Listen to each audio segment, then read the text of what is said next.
Moly. Shit. My God, yo. Okay. Let me just do a couple little. First of all, can you guys hear me clearly? That's like the main thing. Um, because I'm using StreamYard. I had a couple of issues, so my bad about that. I didn't realize I had to schedule it with StreamYard to pick it up. Moly. Okay, we do have audio. Thanks, Mel, for checking. Um, so we're gonna be talking about Dylan Rounds. I'm gonna have James Terry connect. He's gonna be connecting soon. I have a lot of like the timeline and stuff like that, but I think we're gonna watch this news clip and then take Terry and then take some calls. I haven't really been following this case. You guys hear me good? Okay. If you got any issues, let me know because I got like a bunch of different things, too many different things up on my screen. Let's see here. And this story has kind of been, it seems like it's become kind of messy and drama and all that kind of stuff. And honestly, that kind of turns me off a bit too from wanting to get involved. But we are nonetheless. Let's see. Okay, so what we're gonna do, I kind of want to give it a minute for people to join. If you guys could hit like, I'd appreciate that. Hey, lady, Hoax, what's up? Evelyn, Jessica. We're gonna watch this video, and then I also have a video that James sent me. Also, that I guess he's gonna talk about. Let me put up the flyer too. Updated flyer. It's right here. That's the latest. Got way too much shit on my screen, dude. $100,000 reward, which I'm gonna ask Terry about this. I thought somebody told me the grandfather put that up or something like that.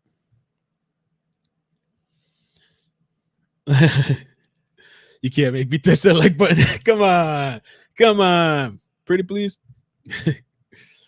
All right, I'm gonna play the clip. James is already here, ready to set up. I don't know if I should just bring him up and we can watch it together. Let me see, or should I wait? Fuck it, bring him on. What's up, the legend or the infamous? I don't know. How's it going? How's it going, man? You look good. Okay. You know, I can't tell. Every time I come on this program, and I've been coming on your program, which, by the way, was the first I came on years ago. You helped me solve a big case. I've always given you the credit for it. But sometimes I come on, you know, you got the beard. Sometimes you don't. Sometimes I come on, it looks like you got the hair all greased up. Yeah, I can never tell where you're going. And now there's this photo circulating. You're in complete purple, and you look like you're getting ready to do a CD cover for Prince. What's going on? Somebody had memed me on that and sent me like 2 images of Prince, but they put my face in it. If I can find it sometime, I'm going to put it up on the stream. People can see it. Fantastic. And the shirt that you're wearing, listen, anytime I can come on a YouTube creator's channel and he can pull off a muscle shirt without any muscles, I'm all aboard. Oh my God. I got a little bit under the fat. Like you said. Well, look at that. Okay. Watch you don't rip right that thing, man. You have to. I can't even stretch the muscle. It's that tight. It won't expand. Well, I hope you kept the receipt to TJ Maxx. You should buy another shirt just like that and throw both away. But listen, this is a big case. Big case. A lot of people following this. Yeah. So let's take a look at this clip, I guess, and see we'll start from there. And then James can kind of break down some of the stuff. And then we'll take a look at the video you sent me as well. Definitely. Anybody's laid eyes on Dylan Rounds. Dylan is a 19-year-old farmer who is living and working by himself on a plot of land he bought with the help of his grandfather on the Utah-Nevada border. You see him there. His family back in Idaho says farming is in Dylan's blood, and his very first crop is sitting in the field as we speak right now. Where Dylan is a total mystery. His parents reported him missing May 30th, 4 days after he was last seen at the Saddle Sore Bar in Nevada. Within an hour, search teams found Dylan's boots about 100 yards away from his pickup truck in the opposite direction of the camper where he was living. There was a spot of blood on the boots, and the truck strangely appeared to have been washed. Nobody wants to find Dylan more than his mother, Candice Cooley. She joins me live now tonight. Candice, thank you so much for coming on. First of all, tell me about Dylan. Tell me about his love of farming and how he ended up on this farm by himself. So Dylan, since he was a little kid, would follow his father, Justin, and his grandpa around on the family farm. That's all he ever wanted to do. Unfortunately, in the area that we live, it's too expensive for a young man like him to get started. It's just, the ground's astronomical. So somebody that he knew turned him onto this ground down in Lucin, Utah. It has been farmed before. There's water rights. It just the ground needed to be broke out again, the brush torn out. So for 2 years, that's what he's been doing, is prepping this land to farm it again. And the price difference is unreal. So it was his dream. He could afford, him and his grandfather owned 640 acres. And his dream was he was going to develop 2,000 acres in the valley and have his own little place that nobody was ever going to want to move houses into. He was never going to get beat out by the competition, because nobody wanted to go out and farm in the middle of the desert. But How'd that work out? Because he knew. So he was living his dream, it sounds like, Candice. Yeah, it was his dream. He finally was able to get this farm, and then he vanishes. Did he have any enemies? I mean, when you realized that he wasn't answering the phone anymore, I mean, what first popped into your head? Honestly, a farm accident. Honestly, something happened to him. He's laying out there in the desert and he's hurt, and we got to go find him and get him to a hospital. Myself, his father, his grandparents, all of us, that's what we all thought, that we're going to find him out there in the desert with a broke leg or a snake bite. Something like that was what our thoughts were. And we're told that his boots were found 100 yards from his truck, and that his truck was oddly washed. What do you think that means? So let me clarify that. Where boots are found, Dylan's green truck. This is right by his house, James? Like this? Yeah, and let me tell you something. Oh my God, I'm chomping at the bit on this one. First of all, and listen, people are very aware of who I am, how I've been around. This mother and I have no love lost. She's not the one that hired me. The grandfather that you see is the one that hired me. He hired me despite her. He did not want her spearheading this investigation. She had lost custody of her children years ago. He had not really had, much of a relationship with her. She goes out to the desert and takes this all over, emotionless, no crying, not irritated. And by the way, for the last 2 weeks, she's been back at work at Costco in Idaho. So the family's not even there anymore. This is an infuriating story, Ikamel. The boots were found. When did they leave? Recently? Huge revelation. By the way, they're going to talk about the boots being found in the desert. Guys, you go 300 miles in any direction out there, you're in the desert. She's also going to tell you right here, Icky, that she's got blood on the boots. I got a pair of boots in my backyard right now that got blood on them. I don't know if they're my blood, my neighbor's blood, or maybe hot wing sauce. That was her big revelation. By the way, you can see those boots in other videos where the kid's on a skateboard or a hoverboard or something, and you could see the same droplets of blood on those boots when he was moving around on that thing months and months ago. This is extremely irritating, but extremely important for me, because this is the first I've ever seen this video and seen this interview, and it 100% vindicates everything I said. We'll get into what's really going on here, but please, not to monopolize, if you'd like to play, I'm interested. Right. And do you know if I don't know if do you know if they ever took it for testing, the blood and stuff? Or she found these boots, called me and said, I need you to run these through your lab. I was told by the family not to deal with her. I didn't deal with her for 4 days when the family hired me. The first 4, almost 5 days, I never spoke with her or her estranged ex-husband, which is the boy's father. I only dealt with the grandparents and an aunt.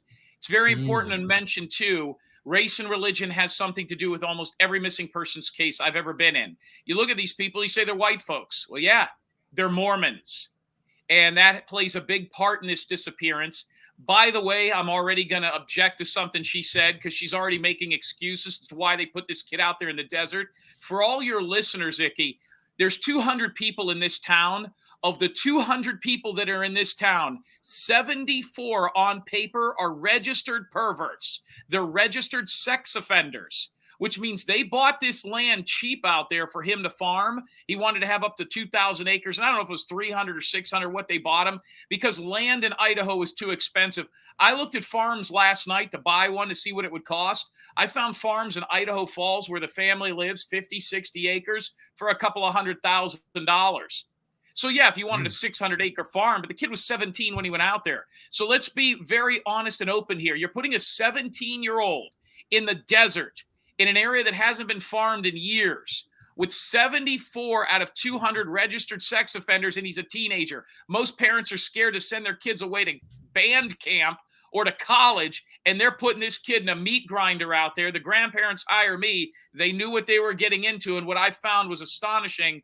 But yeah, boots in the desert. They found watermelon in the desert, and they also found another dead body, none of which are this kid, and I believe none of which have very much to do with where he went or how he disappeared. I heard of the watermelon thing. Is that even relevant, or like what happened with that? It's just, you tell me. This mother called me and said, hey, listen, run the boots. We got watermelon in the desert. Now I'm going to tell you what, I know a lot of different cases where they found bodies in deserts. I have never once heard of finding a watermelon in a desert. So I thought the watermelon was pretty important out there. You know, considering let me explain something to you, Icky. The closest cop to this place is 56 miles away. The closest bank is 53 miles away. And this saddle sore that they keep talking about is a hole-in-the-wall redneck bar polluted with sex offenders and felons. And that's the only place to get a hamburger. There's nothing out there. This kid had to drive like miles away to take a shower. So did they want me to run boots? Well, this mother thought, since I was the private investigator, once she knew who I was, that was hired by the family, the grandparents, that I had a lab in my backyard like I'm Bruce Wayne with the Batcave. Yeah, let me get those shoes right away and run it. This is a woman who obviously watched too much court TV, too much investigation discovery, and thought that a private investigator could run boots for blood. You need to give those to the police or put them in a plastic bag, not carry them around and grandstand with them. So they were run. It was turned out that it was human blood, but it's a drop, like if you got cut yourself shaving, maybe not even that much. Right. Okay. Yeah, okay. Let's keep going. And I don't know, the watermelon thing, I heard about that yesterday, but I had no idea where that came from. I thought it was watermelon in a Coke can. This mother sent it to me, and it was this huge revelation. You got to find out whose watermelon this is. By the way, at this point, they had Jake Paul's helicopter pilot out there, search and rescue, cadaver dogs, bloodhounds, people on four-wheelers, former militia, former military, news crews.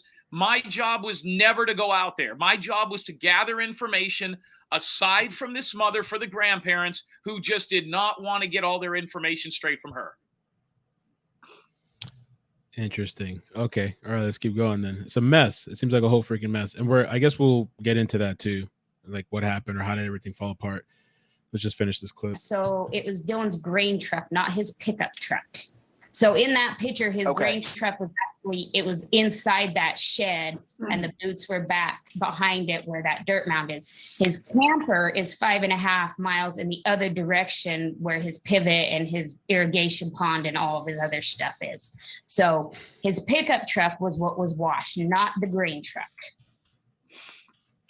But what do you think it means that the boots were found 100 feet from the truck? I mean, I don't know much about farming. Does that indicate something, or is that just totally strange? Or it's bizarre because Dylan was such a particular kid about his boots from the time he was little.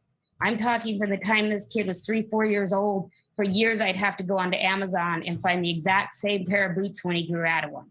And he didn't have 2 pairs of boots. And he didn't wear tennis shoes, and he didn't wear flip-flops. He had a pair of boots that he wore. And so we knew immediately when we seen the boots, something is wrong. Those are Dylan's boots. They're Dylan's size. They're what he wears. He's got a side step where he kind of wears out the side of his one boot.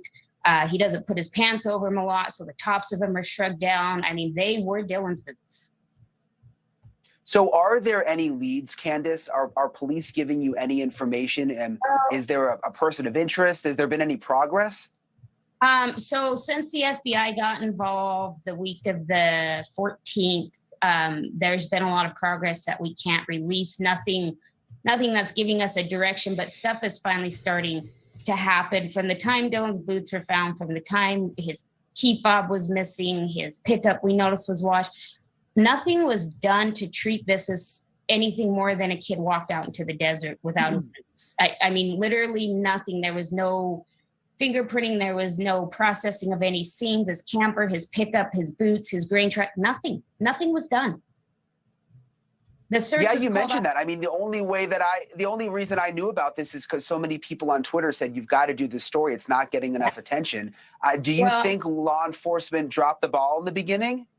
Absolutely 100%. And no doubt. And I will not go back on that. You don't agree with that? Or do you think? No, and I'm going to tell you why. And see, this is tough. It's going to make it look like this, nasty private investigator, this fast talking guy from Mississippi, this controversial PI is beating up on a mother. First of all, I want to know how she knows about buying those boots on eBay or when she didn't have custody of her own 3 children. That's BS. And that's important to know here because the father's the one that they should really be interviewing.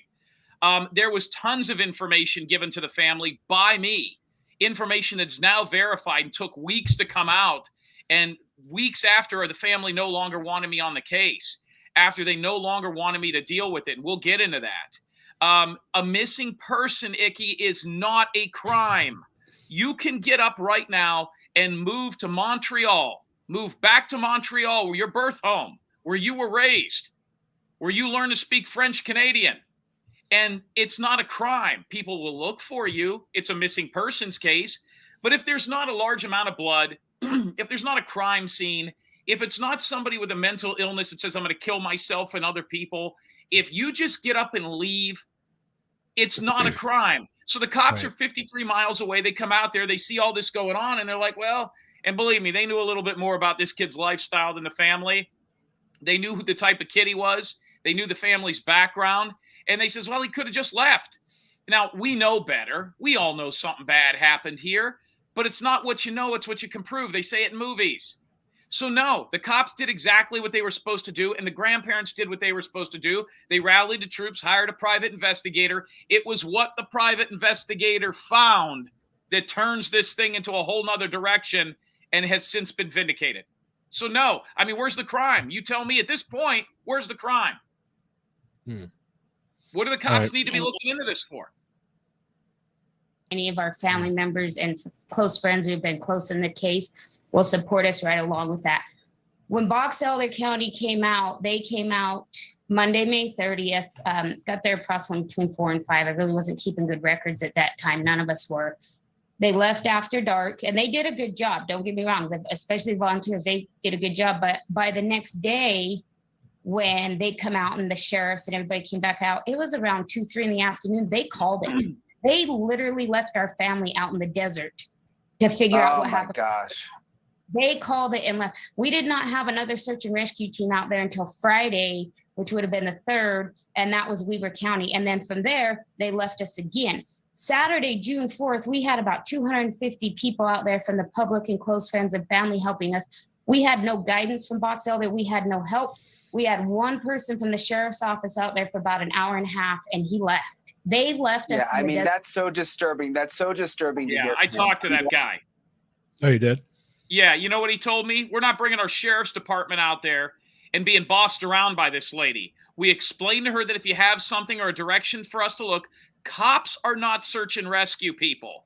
A police officer standing at a 7-Eleven waiting for the next call is not going to go into the woods and look for a missing person. Now, a 7-year-old, a 12-year-old, a 9-year-old, and listen, I've done some cases recently, and I found Gloria Alvarado. That's a famous case. We did that here. You'll hear me reference that a lot because people could go look up Gloria Alvarado's case. Even when I found her, it was a joke. The cops were like, yeah, if she shows up, she shows up. You know, we got people putting a baby in an oven. We got serial killers. We got murderers in Detroit. We got rapists. We'll go look for a 16-year-old with daddy issues later. This kid's 19 years old. He's an adult. He's an adult with money. He could be anywhere. He could have went to the beach. Now, is that probably what happened? No, but when you got a police department that's defunded, when you got a bunch of people that are 53 miles away from the closest cop, imagine you're a cop and you get this call and you go out there 2 hours round trip, which they've done a million times, not with this kid, but with other people. And he's, sleeping it off at somebody else's house, or he went out of town and his cell didn't work. I mean, you got to do everything you can, but it's not a crime. And that's hard to explain to these people. It really is. So far they found nothing that would point to like a crime or like We're 41 days later, and they still don't have anything, except what I found, which is what they don't want to admit to, because it probably is a good chance this kid's dead. They slaughtered him out in that desert and hid that body, and they haven't found it yet. And they figure if he's dead, why bring out what the PI found? He's dead anyway. We'll find him without him. And that's where we're at. The cops didn't want to deal with this lady. You can tell by her demeanor, and people think I put them off, but at least me, it's 50-50. You're going to get 50% of the people that love me, 50% of the people that hate me, but everybody wants to see what's going to be said next. This woman, it's about 90-10. The only people that wanted to deal with her weren't even her family. They hired me despite her. And what is your beef? So you seem to have. I mean, I don't know if we should get into that now, or did you want to? Well, let's play it and we'll get into it. The next news clip will explain it all. Oh, okay, gotcha. Glad the FBI is involved now. Yeah. I'm glad that we're able to get this out there. You've got my cell phone number. If there's anything we can do to help in the future, we'll try to keep it in the headlines. Candice Cooley, thank you for joining us tonight. I hope Dylan is found soon. Thank you. All right, that was that clip. So you want me to play the one you sent me too? Yeah. Now, so what happens here is 4 or 5 days into this, I find out some information, and I go to the family, and I tell them, listen. There was originally a guy named Chase Venstra, and I spoke with him. He was the guy but he's now in jail. They believe he might have something to do with possibly a murder or abduction. I got this man on the phone. What's his name? I say to anybody after asking him, where was he? Why was he bleeding in the desert? For the people that know this story or don't, not to go over it. I said, tell me something about this case. Tell me 2 things about this case and this kid's disappearance that nobody knows. Not the media, not the family, and not me. He said, well, I'll be perfectly honest with you. I am a terrible human being. I steal. I have a major drug problem. I met with that kid. I knew that kid. I didn't kill him. My dad picked me up at mile marker 53 because there's really no exact date when this kid went missing. He says, so yeah, I'm a really bad person. Now, I'd already known that. I said, tell me something else I don't know. He goes, Dylan Rounds is gay. Dylan Rounds has had a relationship with a man named Kurt Wadsworth. Kurt Wadsworth is one of the guys at the Saddle Store. He's one of the bar owners. He's a guy that's out there. Dylan's been spending nights with him for weeks, showers at his house, eats at his house, with Kurt Wadsworth has already said he did. And he's had a sexual relationship with him on and off for over 2 years, and Kurt's very possessive of him. And I said, whoa. Now, I know what every triggered person is going to say. What does that have to do with this investigation? I'll tell you what that has to do with the investigation. So I said, well, I don't believe you. I need verification. He goes, here, call my son. His son, who had worked on the farm, got on the phone. His son, basically, he goes, I'm not even going to say anything. Get him on the phone right now. I got his son on the phone 3-way. I says, tell me something about this. He goes, Dad, does he know that he's gay? Does he know that he had a boyfriend? He says, he does now, son. So then what I did is I started going through that town and forgetting Dylan Rounds. I never brought it up again. Other people in the town, I said, tell me about Kurt Wadsworth. And they said Kurt Wadsworth was caught wearing drag. The hair, the makeup, the whole 9 yards, and everybody's known he's been in the closet for years in this town.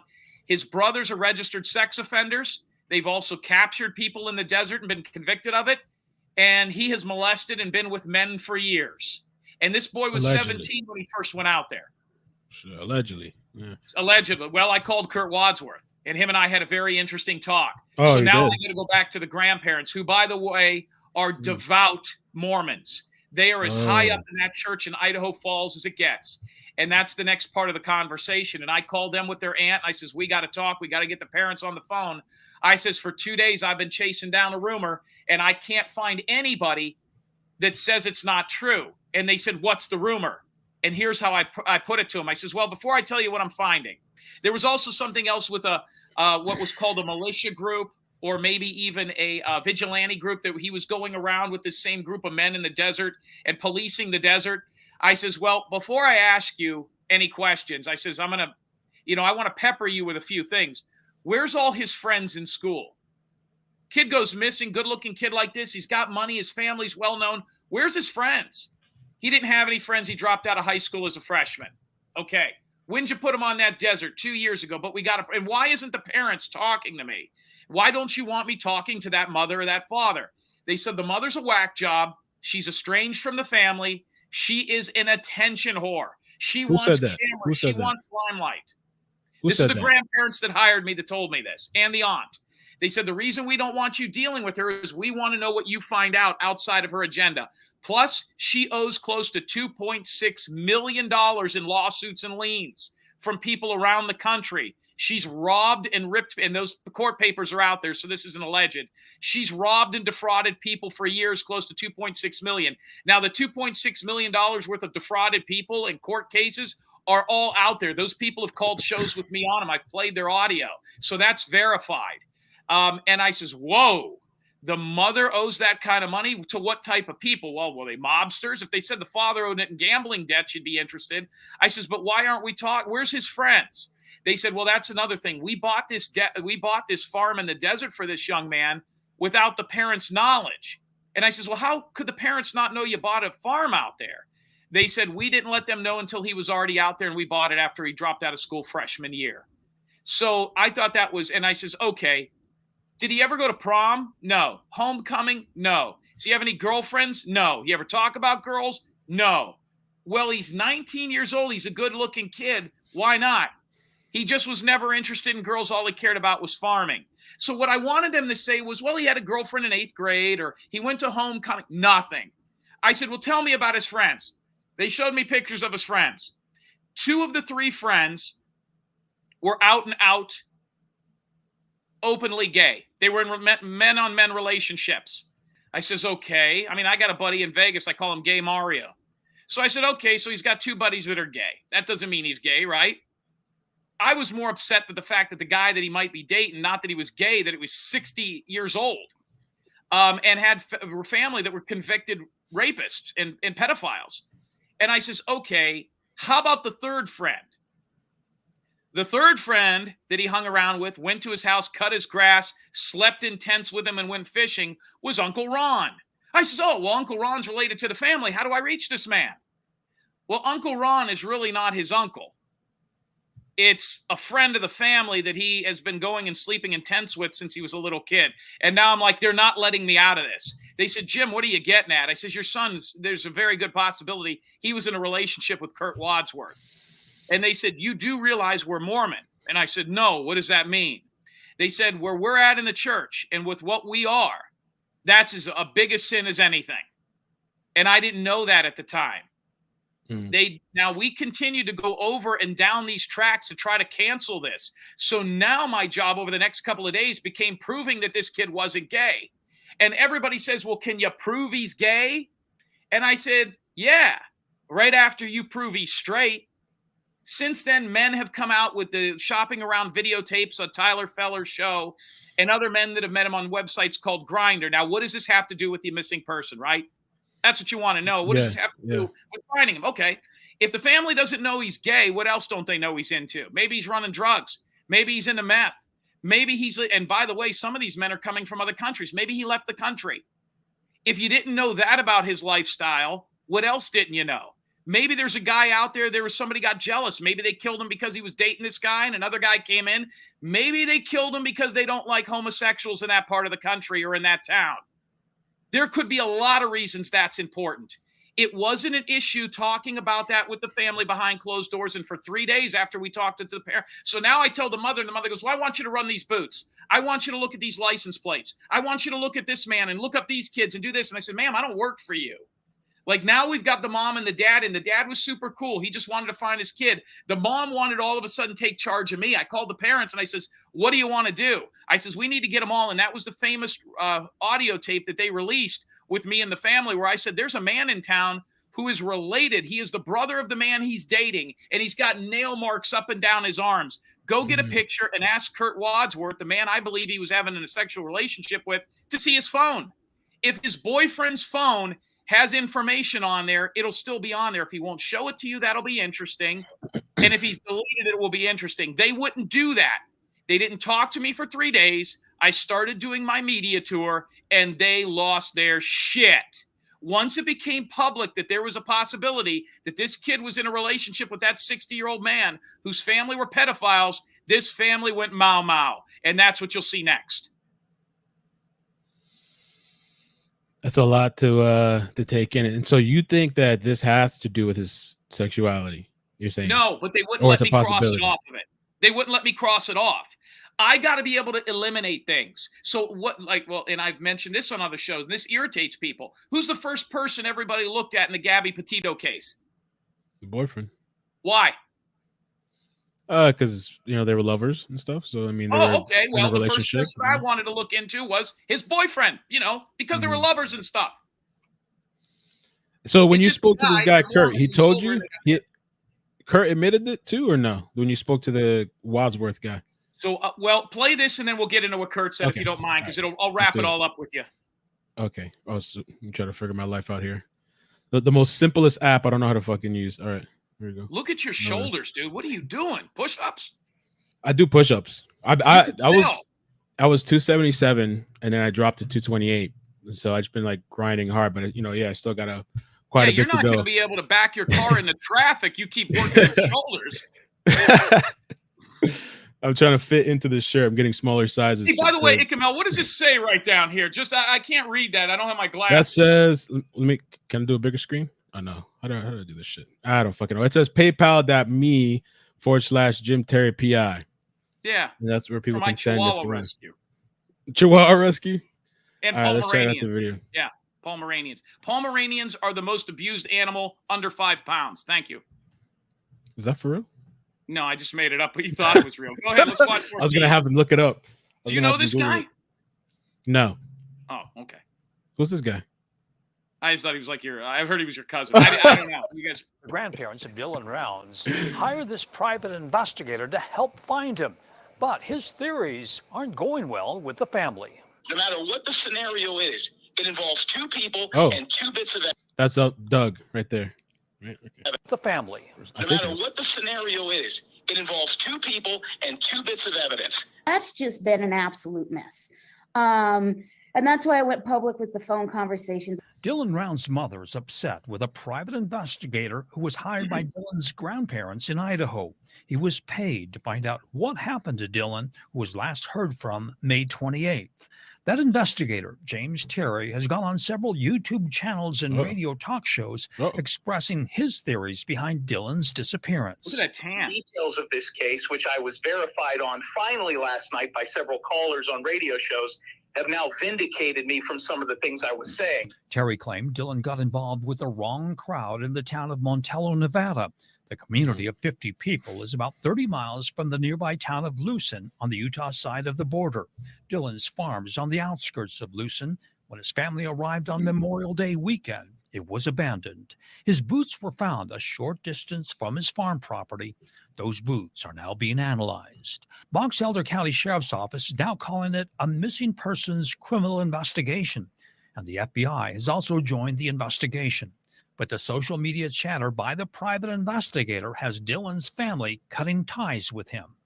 This guy has taken this story and all the information we have given him, he's not collected this himself. He has twisted into this sick, disgusting plot that he has changed 3 times. Cooley recently took to social media posting the following. Once we decided to go a different direction, unethically, Mr. Terry has taken to sharing these rumors, conspiracy theories, and crazy accusations into the public eye. I'm still looking into it mostly to clear my name because of what's been put out on social media and by Candice Cooley, who I was never working for or with. But Cooley says Dylan's grandparents no longer want him either. Dylan's not here to defend himself, and Dylan is not a trust me. The private investigator gained notoriety after solving missing persons cases in Michigan and in Boise, Idaho. But in this case, the family doesn't want him involved. We're missing in Utah. Marcus Ortiz, ABC4 News. So I want you to do something for me. At the end of that audio tape, there's something very important that happens. There's a bleep word. Can you play that again, the last 30 seconds, 10 seconds? Yeah. And did you catch that?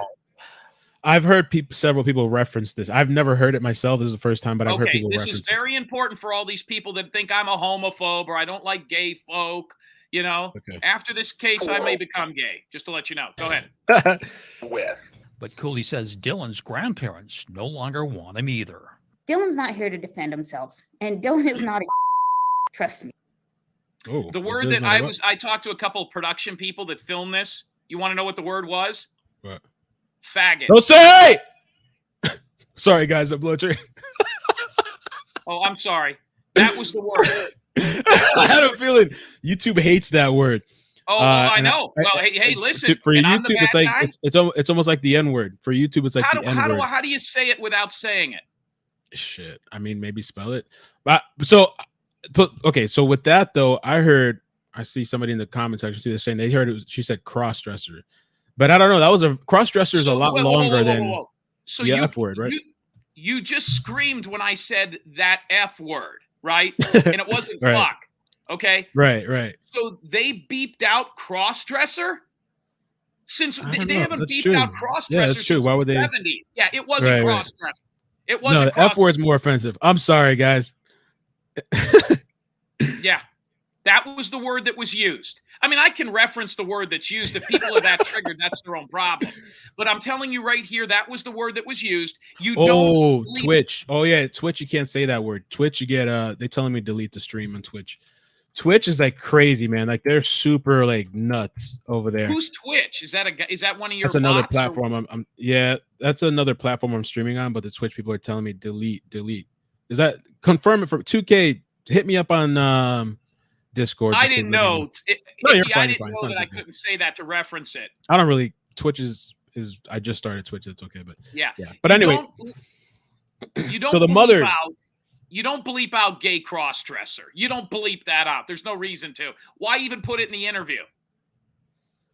Let's see what people are saying. She said maggot with a F. Oh, yeah. It's possible. It kind of sounds like it. I could play it again real quick. Let's do it real quick. Yeah, go ahead. Hey, what do I know? Neither. Dylan's not here to defend himself. And Dylan is not a Not a what? Sound like a couple of syllables to me, didn't it? Yeah. Dylan's not a... I don't want him either. Dylan's not here to defend himself, and Dylan is not a trust me. The private. I don't know. Because they're not gonna bleep out like if you say gay, or I don't think they would cross-dress homosexual. No, those are all like terms that are okay. It would only be like a term considered derogatory. I would think that they would bleep out. They're not gonna put on TV. Like that. But now I don't know. That's interesting. Yeah, a gay man. Yeah, they bleep out a gay man, lady. No, that's not what they bleep out. So here we are, Icky. You tell me. I mean, listen, there's $100,000 lotto ticket. By the way, I worked on the case like maybe 2 weeks. I didn't deal with the parents for the first 4 or 5 days. They have found no more information than other than I think they found a phone or maybe something on a trail somewhere, which led the FBI to get involved. They found nothing. 40 days. The father left 2 days ago. The mother's been gone for 2 weeks. She's working at Costco in Idaho Falls or something. They're gone. They're gone. What's going to happen? Go ahead. Go ahead. I'm sorry. Go ahead. High school's going to start. School's going to start. We are 27 days away from professional football starting. People are going to go back to jobs they've been off on the summer. The weather's going to turn. The holidays are going to come, and this story is going to go away. The only thing that has kept this story in the press, the only thing is my fight with that family. And whether they like me or they don't, the one thing they did by getting rid of my phone numbers, and I still get calls, is you got a town where 74 out of 200 people are sex offenders, and that's just the sex offenders, Icky. That's not the people that beat somebody up in a bar fight, drug addicts, pimps, alcoholics with long records. Those are people that just touch kids. So imagine how many of those people actually got real records, okay? Those people don't call cops. They call private investigators. But it's not important because they're more worried about whether or not their son will look gay and missing than just look dead and not. And that's a sad, sad thing. I've had 6, and I've counted them. There's a guy in Maine. There's a guy in Florida. He's now getting real popular around the internet. His name is Black Dove. He's been on a lot of shows. You know him. He's a gay man. He's a gay man out of Florida. He was on a panel with you the other night. Oh, in Florida? No. Yeah. No. Might be. I think I'm not joking. I think he's down there near you. Now, he doesn't live in a gated community like you do. I'm not in a gated community. Like you've told me, he wouldn't be allowed in your neighborhood because he doesn't have the passcode. But what I can tell you is that he has told me, and so has the other 6, and I've counted them 6, openly gay men that have called me on panels on shows, which hopefully we'll take calls here today and we'll talk about this. Yeah, that have said, why are people that aren't gay triggered by a straight man talking about it? You should not be triggered if somebody is talking about it, if it doesn't affect you. And that's basically because I wanted a gay guy to call me up and say, how dare you? We haven't had one yet. I think it's important because if somebody killed this kid because he was gay, that could be a motive. We got to cross it off, and they wouldn't let me do that. Let me ask you, when this whole thing was happening, you're investigating and you come across this situation that you're talking about potentially being gay.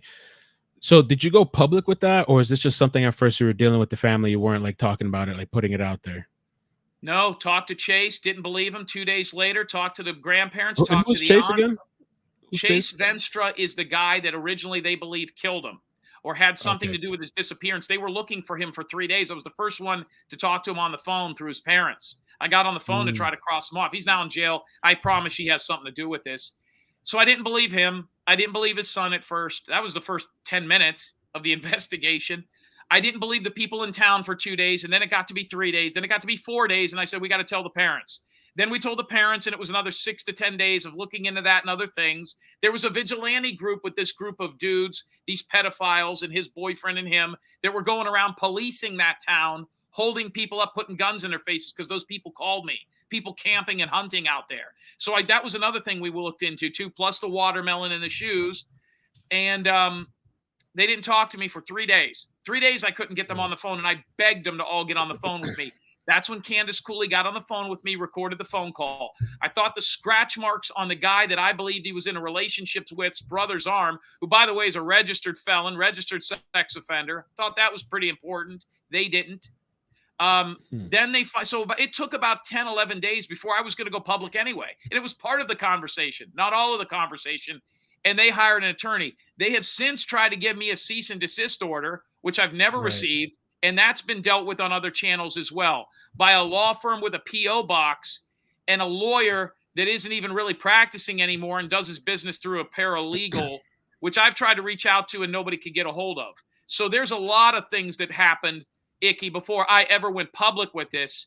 And I had to go public with it because I run my investigation the way I run it. They hire me, but they don't tell me what to do any more than you tell a plumber how to fix your pipes or a dentist how to pull your tooth. They just didn't like what the words were. Okay. Are you concerned at all about this cease and desist, or it's just kind of like whatever? No. It was a publicity stunt to discredit me, to get people on both sides of this. There is YouTube channels right now with I haven't found one with a guy, but where they go on, and there was about a week's worth of YouTube channels that did nothing but talk about me for 2 hours. They went over my licensing, which is a business license in Mississippi, my criminal record, how I'm licensed, if I'm a felon, which, by the way, I am not. Now, certain shows that don't have an agenda with these women have gone on and looked up my record. I've been arrested like half a dozen times. I wouldn't be as good at my job as I was or am if I wouldn't have been arrested, because I wouldn't understand. I was never arrested for drugs or hitting women. I was arrested for what looked like civil matters, and they were based as schemes to defraud, sports equipment that I was in fights with companies over. I ran a large high school football all-star game. I also have a pro football background. I've played over 20 years of arena football, and I still play this year. So I have other careers. I have other jobs. You know what I mean? So I was involved in other things. And some of those cases my attorney beat.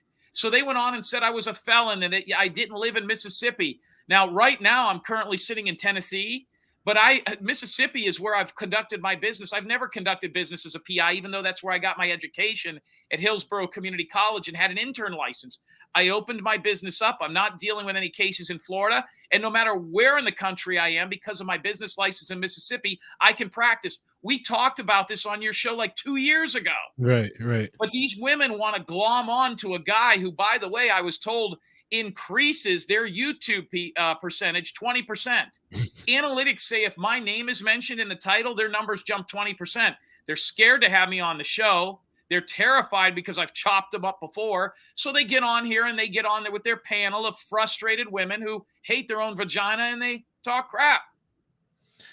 So this has become almost like personal for you, pretty much, kind of, right? I mean, because it's become personal for me because, first of all, I don't mind the fight.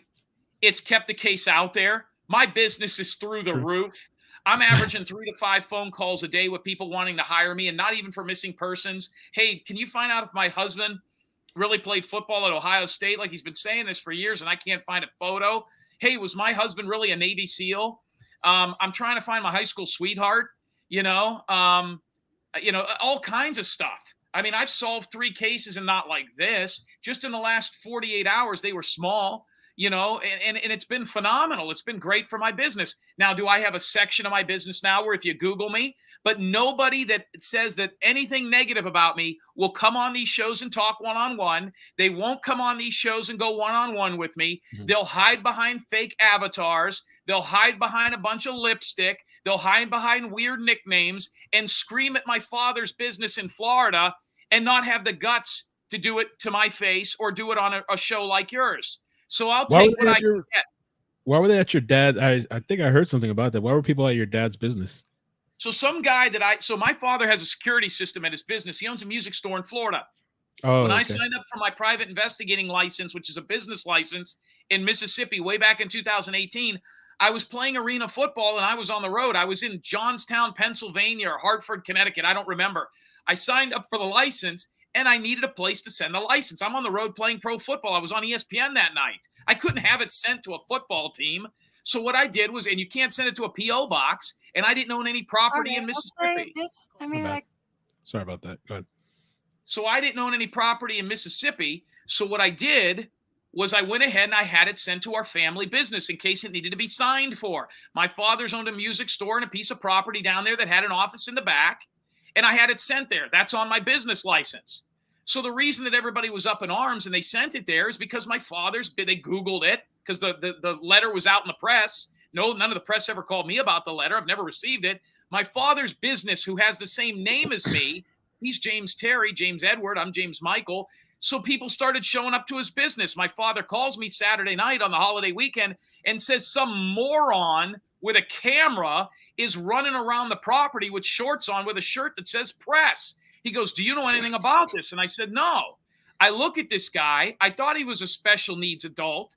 I did not know what was going on based on the pictures. He was missing teeth, and he had a shirt that said press. My father said, I called the sheriff's department. They're on their way out there. By the way, my dad's business also doubles as a school to teach music lessons to children. People think it's a record shop. It's a musical instrument in a school. And we got some Yahoo with his nuts hanging out in basketball shorts, poking cameras in the windows. This guy's got to go. Well, then I found out it was a guy named JLR. Is that his name?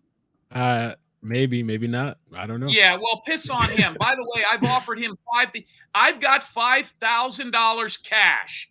$5,000 cash and an MMA school in southern Mississippi in Biloxi, mixed martial arts. We will pay his trip.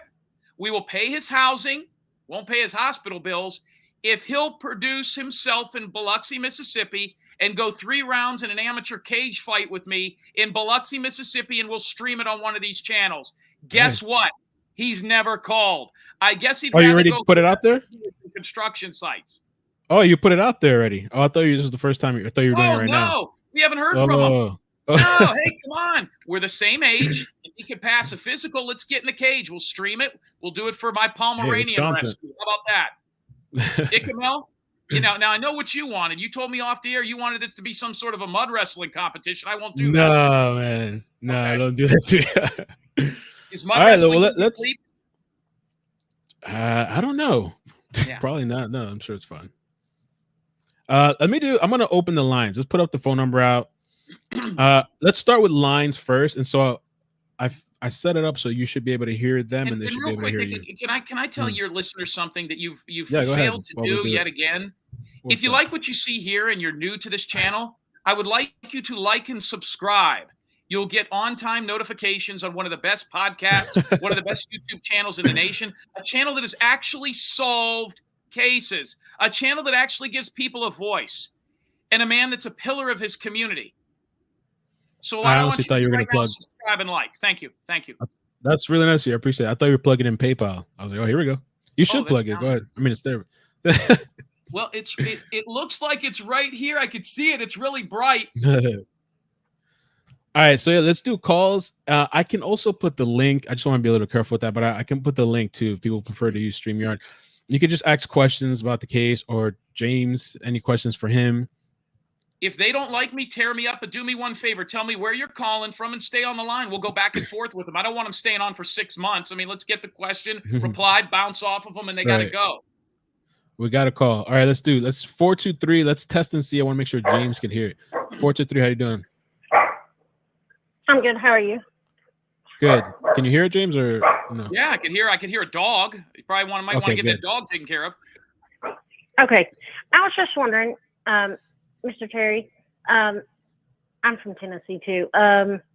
Did you believe Chase when he told you that? Well, I'm sure you believed he was a piece of crap, but did you believe him when he said he didn't have anything to do with? No, but I believed his parents. His mom and his dad and I had conversations well after he was arrested, and even before I ever spoke with him. His mom is a retired school teacher. Dad owns a business. I also spoke with his son, who has never really been in any. So I can listen. Okay, go ahead. I thought I had it figured out, but I guess not. But yeah, he'll respond. Oh, I guess we'll just use the link. Okay. Yeah, I thought you could hear him, but I guess not. So the answer to that question. Listen, but I just wanted to know. Thanks. Okay, thank you. All right, go ahead, James. Yeah, for some reason when I do this, people can't hear the rebuttal.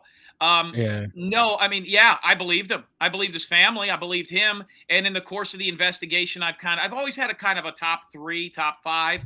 He was about 4 or 5. He's made his way to the top. All right, I'm gonna put the link out too. When people say, I like this guy. Some people say, get him off. Well, listen, here's the other thing too.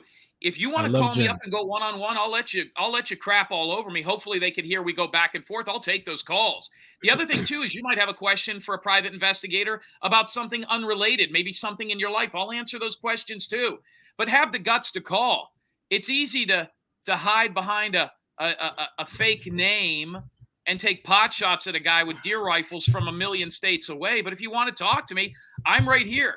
Nothing is out of bounds. You see my face. You see my PayPal, which is very important. And you got my phone number, 813-993-2242. It's been out there for 2 years on this show.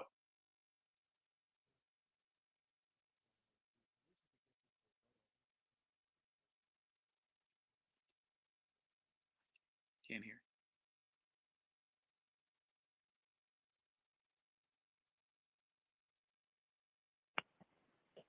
Are you there? Hello? Hello? Number 614. Hey, sorry, James. We can hear you. You can go ahead if you have a question. Well, I didn't really have a question so much as I wanted to say that I have Mr. Terry has done some work for me in the past, and I was really happy with how he handled the situation, because it was just a very sensitive situation. He was trying to find my mother, that nobody has been able to find her past 2018, and he did a very good job, and I appreciate all of the work that he did. And he was very kind in offering to deal with local authorities, because this had to do with my dad's alimony, and people were out of contact with my mother. It was just very, very stressful. But he was very kind in helping my family out, and he even offered to go so far as to deal with the state of California if there were any questions about, when and if my father had passed away. So it was just a very stressful time. Mr. Terry was always very professional. As the situation changed, he kind of switched with me as far as how we communicated. So that's all I really wanted to say. Mr. Terry might know who I am. My name's Kirsten. So that's all I wanted to say. I hope that's all right to say. Yeah, no, thank you. He said he recognizes you. She can't hear you. There's gonna be a delay. She's gonna have to tell her I'm sorry for the loss of her father. He said he's sorry for the loss of your father. That's fine. Him and I talked about it back, a few months ago. All right. Thank you. All right. Bye. Thank you. Appreciate the call. So they cannot hear me, Icky? No, unless they use the link. If they use the link, the StreamYard link. I don't know how to get it so that they can hear you. That was a bizarre case. That was not someday if she wanted me to, I'd tell you about that, or maybe even off the air. That was incredibly weird. They were just terrified of this woman, and we had to track her down. And I actually found the person. She couldn't find. And this, I'm not going to give much of the story, but they couldn't find her mom, who had been missing. But she had terrorized the family for years, and they were worried that if the father passed away, she would pop up and try to claim assets. So I tracked this woman down through a moving company, a guy from a moving company. She had moved so much around the country. I found her personal movers. It was a guy with a small truck, and I tracked him down, and we tracked her down to a hospital in 2018. And at that point, she was already so bad, there probably was no danger for the family. It was beyond wild, and not a story that would make any YouTube or anything else. And God bless her for calling in. So that was nice of her. She didn't have to do that. Super nice call. Yeah. I'm sure people are not going to like that either. A positive call. All right. 832. I'm sorry, guys. I wish I could have it so they can have a back and forth conversation. James, you know what you could do too, if you want? I can send you the phone number, and if you can stay right here, but if you want to like dial in on your phone, then you can at least hear the response like live. Well, why don't we do this? Why don't you take my PayPal down? You can put my phone number up, and I'll take the calls live from my number. Okay. We don't do that. Yeah, let's do that. I mean, I might have to hang up. I mean, I don't want to tell you how to run your show. Do this. Call in. I'm gonna give you the number. 954-786. Hold on here. Okay. Because I can three-way patch you in. We can still put your number up though too. But keep people coming through here. Yeah, 954-787-3009. By the way, I've got to admit, the lady that just called in, that was Bullhorn Betty. All right, let me call. All right, now I'm calling. So what am I doing? Okay, I'm going to pick you up. I'm going to add you to the line. Give me 1 second. That's the host. So now I'll be able to use this as a microphone and talk to these people. Yeah. Let me see. Pick this I can up. hear you. Hear you. Oh, shit. Hold on a second. Drop. That shirt's too tight. Okay. So, that should work. So let me bring in the next person, 832, and then you guys in the chat tell me if you hear everything too. How are you? Okay, I don't hear it. Put it on speaker, James. You're listening to the show? Yes, I'm hoping I'm not reverberating because I have YouTube on the other window of my iPhone. What can I answer for you? Welcome to the Ichabod Show. Jim, I just wondered if you had heard anything about James Brenner being named a suspect, more than a person of interest, but a suspect.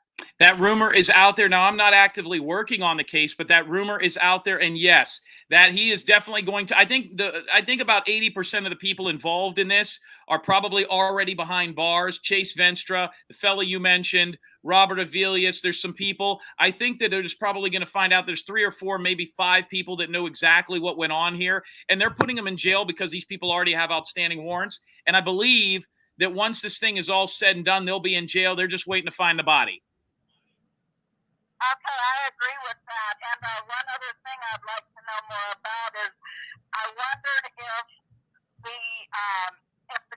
Dylan had actually tried to call the landowner of the grain barn there late in the day, that last ping, that he was trying to get a hold of him, and that call was intercepted by the FBI or the police, so that the recipient could not download or listen to the message.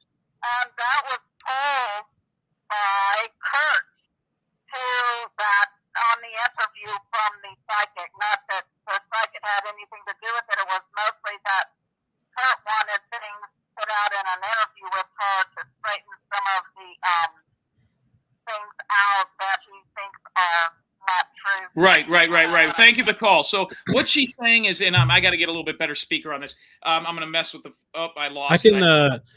I can do something too. I'm a little weary about messing around too much, but I can call in directly from the computer, and you're going to get a different phone. Yeah, you want me to call you from my other number? Yeah, let me do this real quick. I'm going to reconnect. And basically the what that computer. lady asked is everybody's interested in the grain truck and a psychic. Listen, Kurt Wadsworth, the guy that I believe had a relationship with Dylan Rounds, went on some psychic network. I guess she's some world-renowned psychic. I have psychics call me. Thank you for calling Call-In Studio. Sorry. I have psychics call me 3 Enter to your 5 times a week. PIN number. If they can't Okay. tell me who wins the Super Bowl, I don't want to listen to Welcome, them. They host. can't tell me if the You are Astros now in the host room and can manage your callers from Sorry, the Call-In James. Studio web Fucking interface. mess. All right, the numbers are the same, 787-3009. We can try this so that people can get the direct audio as well. So what do you want me to do? Just call in again, 954 787 3000. 954 787 3009. And we got a couple people calling in. I want to talk to you. All right, let's do it. Okay, let me see. Okay, I got you. The other number there. If it double loops, I'll just mute you. Yes. Let me see. I'm on live. I'm on live with the tightest shirt on the internet. All right, I figured it out. So, okay, 941. How you doing? Welcome. Hello? Hey, just stay. Yeah, you're good right there, James. Hi. Hello? Hi. Can you hear me? Yes? Okay, how you Can you doing? hear me? Welcome. Yes. Oh, okay. My name's Nina, and hi, Mel. Hi, Jim. The question I have is, I was a veteran. After I got out of the military, I traveled around the Northwest, and the Mormon community considers being gay the #1 crime against God, above murder, child Right. molestation, and that. We have a bit of an echo. Are you playing us in the background, or is it just? I'm not. No. No. Oh, I Okay. can take you off the speaker. Oh yeah, do that. Try that. See if that helps. Okay. Is it better? No, it's still echoing a bit. Okay. All I'm saying is that they like to isolate their gay children, teenagers. They send them off to different Mormon communities where they know nobody, but they look out for them, but they still shun them. Right. So that could have happened with him. And then also, Jim needs to check out Grindr. If he was on Grindr, big time people know him on there. So Grindr is a website that a man that reached Tyler Feller's show said he met Dylan Rounds on. We've got people actively looking for it. You know, I don't know much about it, but we're going to try to see if people can't look for it out there. But thank you for the call. It's an active hotspot for drugs and gay hookups. Just so you know, because a lot of the Mormon guys, they go on Grindr. There's certain gay bars, I've been to them in Montana, Idaho, Utah, all of them over there. I know because I worked in the restaurant business after I got out of the military, and a lot of them, that's what they wound up doing, was working in restaurants because their families were, and the Mormon church would shun them, but they still wanted them nearby. So, okay. Well, thank you. James can't. I guess he can't really hear you, or he disconnected, I think. Can you hear me? Thank you for the call. Can you hear me, James? All right, thank you. Hello? I'm muted. Oh, yeah, I can hear you now. I hear you. Okay. Yeah, that phone thing's difficult. You know, but if you could get them to come on if they want to, you want to ask me questions in the chat, we'll just nail it there. I don't want to keep you all day on this. Okay. It seems like the calls are hard to do. I don't know why that is. Yeah, I'm gonna have to find something else in the future. The best. I've one lady, the show I went on, just had a burner phone. The number was out there, and she had a real good phone. I have two phones. One's an iPhone. The Android was the personal number, but they just put it up here, and man, it sounded great. We argued and everything, but Did you put it on speaker? Yeah, so we got a girl that called and said I helped her with her mom's case and she loved me. We got a lady that called that said that that's the highest sin in the Mormon community and that they take their kids and shun them to other Mormon communities. They just see that was always my thing. Did they put that kid out there because they didn't want the people in their community to know? I don't know. Right. All right. Well, I'm going to put the link out again. If people want to connect or not, if they have other questions, there is people on the line, but yeah, I got to figure it out for the future. I'll put a link in right now. For next time, we can get an audio call. People can talk back and forth. Do you have any questions? Maybe there's something in your mind. You're pondering this. Are you scared of the subject a little bit or no? No, I was just doing too much in the background that it kind of takes away from me. Oh, let me play this audio real quick for you too. Somebody sent me the unmuted version of Cooney. Good. Let's see. Or let's Not here to defend himself. And Dylan is not a gay cross-dresser. Trust me. But what?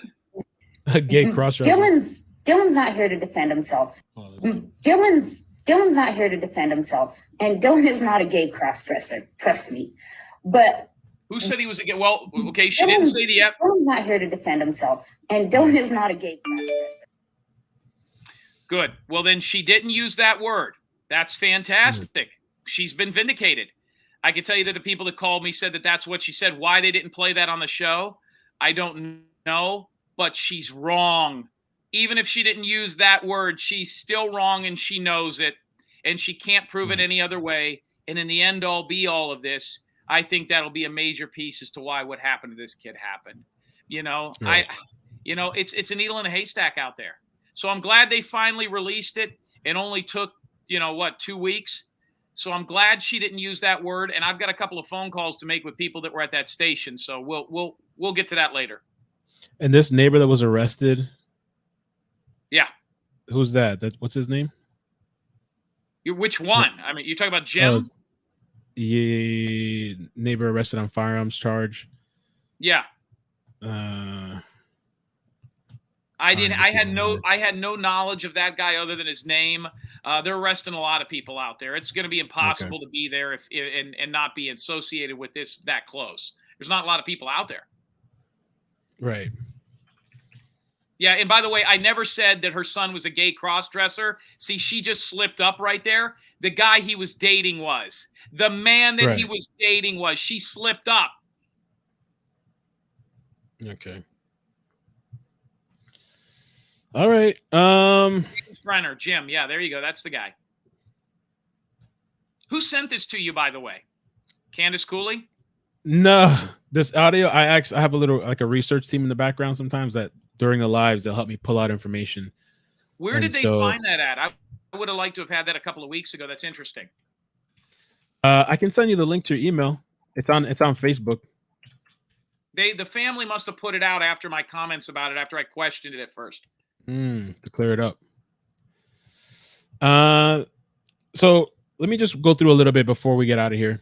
I wish I could have taken the call, so I'm sorry about that again. I can still do it after James leaves. I guess we can just talk about it. But so the last time he was seen was at this bar, the Saddle Sore Bar. Is that correct? And he spoke to his grandparents. Which is owned by the man Kurt Wadsworth and his family, which also has a little trailer on it, like a little camper that he was staying and spending the nights with that man at. And that man has since said that, but he said it was more like they would eat pizzas and shower. That's where they went to shower because he didn't have real good water on his property. Okay. I don't know. Hey, listen. And the last person. Go ahead. I was just going to say, many 19-year-old kids that hang around 60-year-old men shower and eat pizza at their house if they're not related 2 to 3 weeks in a row. I mean, it doesn't make any sense. I mean, it sounds like Michael Jackson. The only guy I've ever heard that's openly admitted that he did that with young men from 17 was Michael Jackson. We saw how that worked out. It was incredible. It's grooming to the 9th degree. It's beyond bizarre. Also, Kurt Wadsworth's niece, his niece called me, and she had a brother, which would have been his nephew. He hung himself in jail 2 years ago, and I guess his suicide note said because of the molestation of that man. He did die in jail. I looked it up. I've talked to the family, and they corroborated that. There's just a whole lot of funny stuff going on out there, and you know what? It's a very touchy time. People are triggered. People don't want to deal with this. Right. They don't want somebody who isn't of whatever that ilk is to come out and talk about it. Bottom line is 40 days, and they don't have shit. They haven't found anything. The only thing they know is I don't know what I'm talking about. And now they're all gone.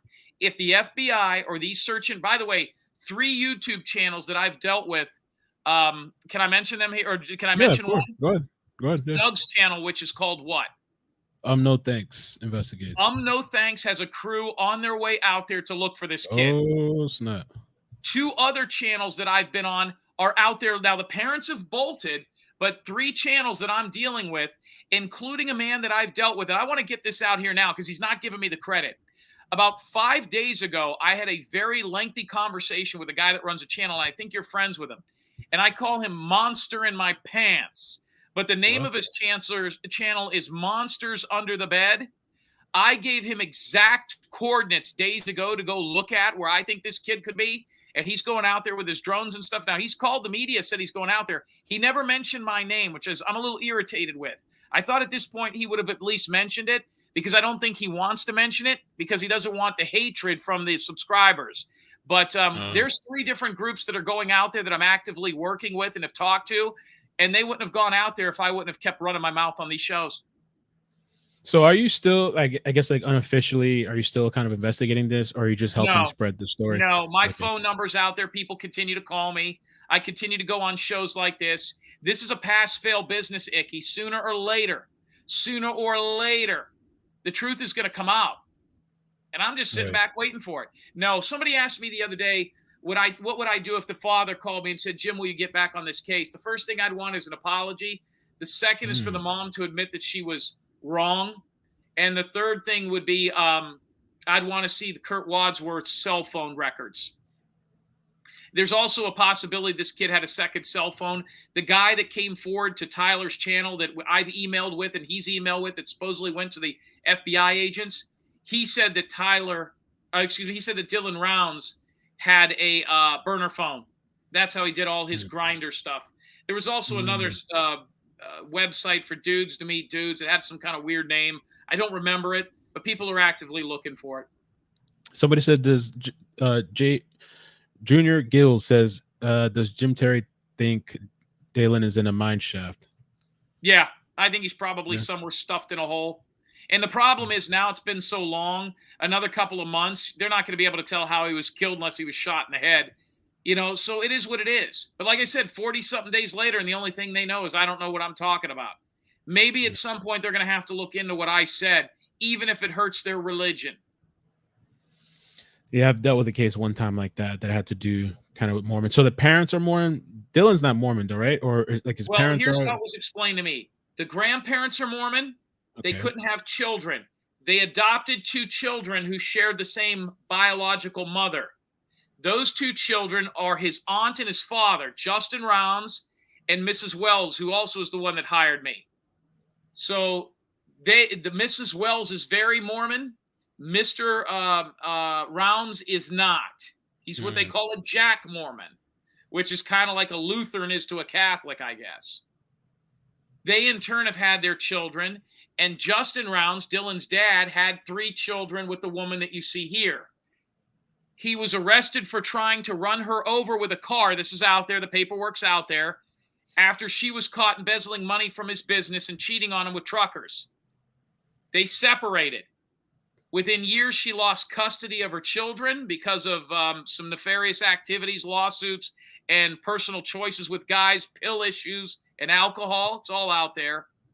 He went with their father. Then she shows back up in their lives 3-4 years after that, having no real dealings with them. And they have this boy. They have 2 other children, which I believe are minors, a girl and a boy. And that father had to go back and take care of those kids. They're also saying, and the documents are being sent to me, they're saying court papers stating federal charges against Brenner, a suspect for Rounds. Let me take a look at that real quick. James Brenner. Have you heard of that name? This is the guy we've been... Yeah. I mean, he came out more after I was already off. Don't forget, it's been weeks since I worked on this case. I knew the name. I knew him as the neighbor Jim. I knew he had a bad temper. It never got to him. I just figured everybody out there's... I mean, listen, these people... Listen to me. These people got to go to a fucking pipe in the middle of the desert where it spews water to get clean drinking water. Who the hell would live out there? Unless you wanted nobody into your shit. No, 53 miles from a bank? Are you out of your mind? Yeah, that's some pretty rough living. Part of the document here says the defendant was squatting on property belongings to SH and RI that is adjacent to DR. DR was reporting missing on May 30th, Dylan Rounds, 2022, and his whereabouts are unknown. The defendant is known to have had contact with Dylan Rounds and is a suspect in Dylan Rounds' disappearance. A search warrant was executed on the defendant's trailer, revealing black powder firearms equipment. DH was interviewed by the FBI and admitted that the defendant asked him to hold black powder firearms and a 22 caliber rifle. The defendant hand delivered the rifles to DH and asked him to hold them for him. Kind of interesting. And let me just say something. I'm getting two questions here. And I noticed that some of the people that continuously bash me in these chat rooms are the same people. Athena F asked me, Jim attacks anyone he can, including the family, for notoriety. If saying that their son was gay and listing the court documents is attacking the family, Athena F, those are facts. Just because you believe those are attacks, what about the attacks on me? Those are attacks. I don't have anybody in my family missing. Those were attacks on my business because they didn't like facts that I brought to them. So this is a woman who is triggered by that. Another question that keeps coming up is whether or not I talked to the man that owns this airport out there. Town with what? 54 people directly near an airport. They have an airport. They thought there was a homeless guy living in the airport. Turns out the guy that's living in the airport owns the airport. Never spoke to him. I don't think he has anything to do with this. That guy has come up a lot. Nobody's attacking. See, we're in a situation right now where if I say something that upsets you or triggers you, you believe that I'm attacking you. That's not attacking you. Hell, 10 years ago, that was called a conversation. And you know what? That will be called a conversation again pretty quick. Probably, I'd say, in about the next 3 years. Things are going to change when it comes to that. Any other questions you guys have in the chat we could ask before we head out? Next time, I'm going to figure it out, this little the phone thing, so we can get conversation back and forth to Jim. You know, next time maybe we revisit if there's an update or something to talk about, or any other case, really. Something I've been meaning to fix or figure out. Let Black Dove on panel. I put the link out. I don't see anybody in the backstage. I'll put the link out one more time. Pineapples, I think it's slushy, pineapple. What do I think my theory is? I'll end it with this, then I'll let you go, Icky. Okay. My theory is this. I think that kid was out there. He got comfortable. He was in a relationship with that man. There were sexual pedophiles out there. They were all into young boys and men. I think that he got very comfortable in a land of monsters. I think there were some meth heads and some bad people out there. The kid was a bit of a prick. He was braggadocious. He didn't have much friends. He was in an area and he was in control. I think bossing around 60-year-old men that are convicted felons that have tempers didn't go well. I think he thought he was big shit out there. Doesn't mean he should have died or he should have been murdered or killed or abducted or whatever happened here.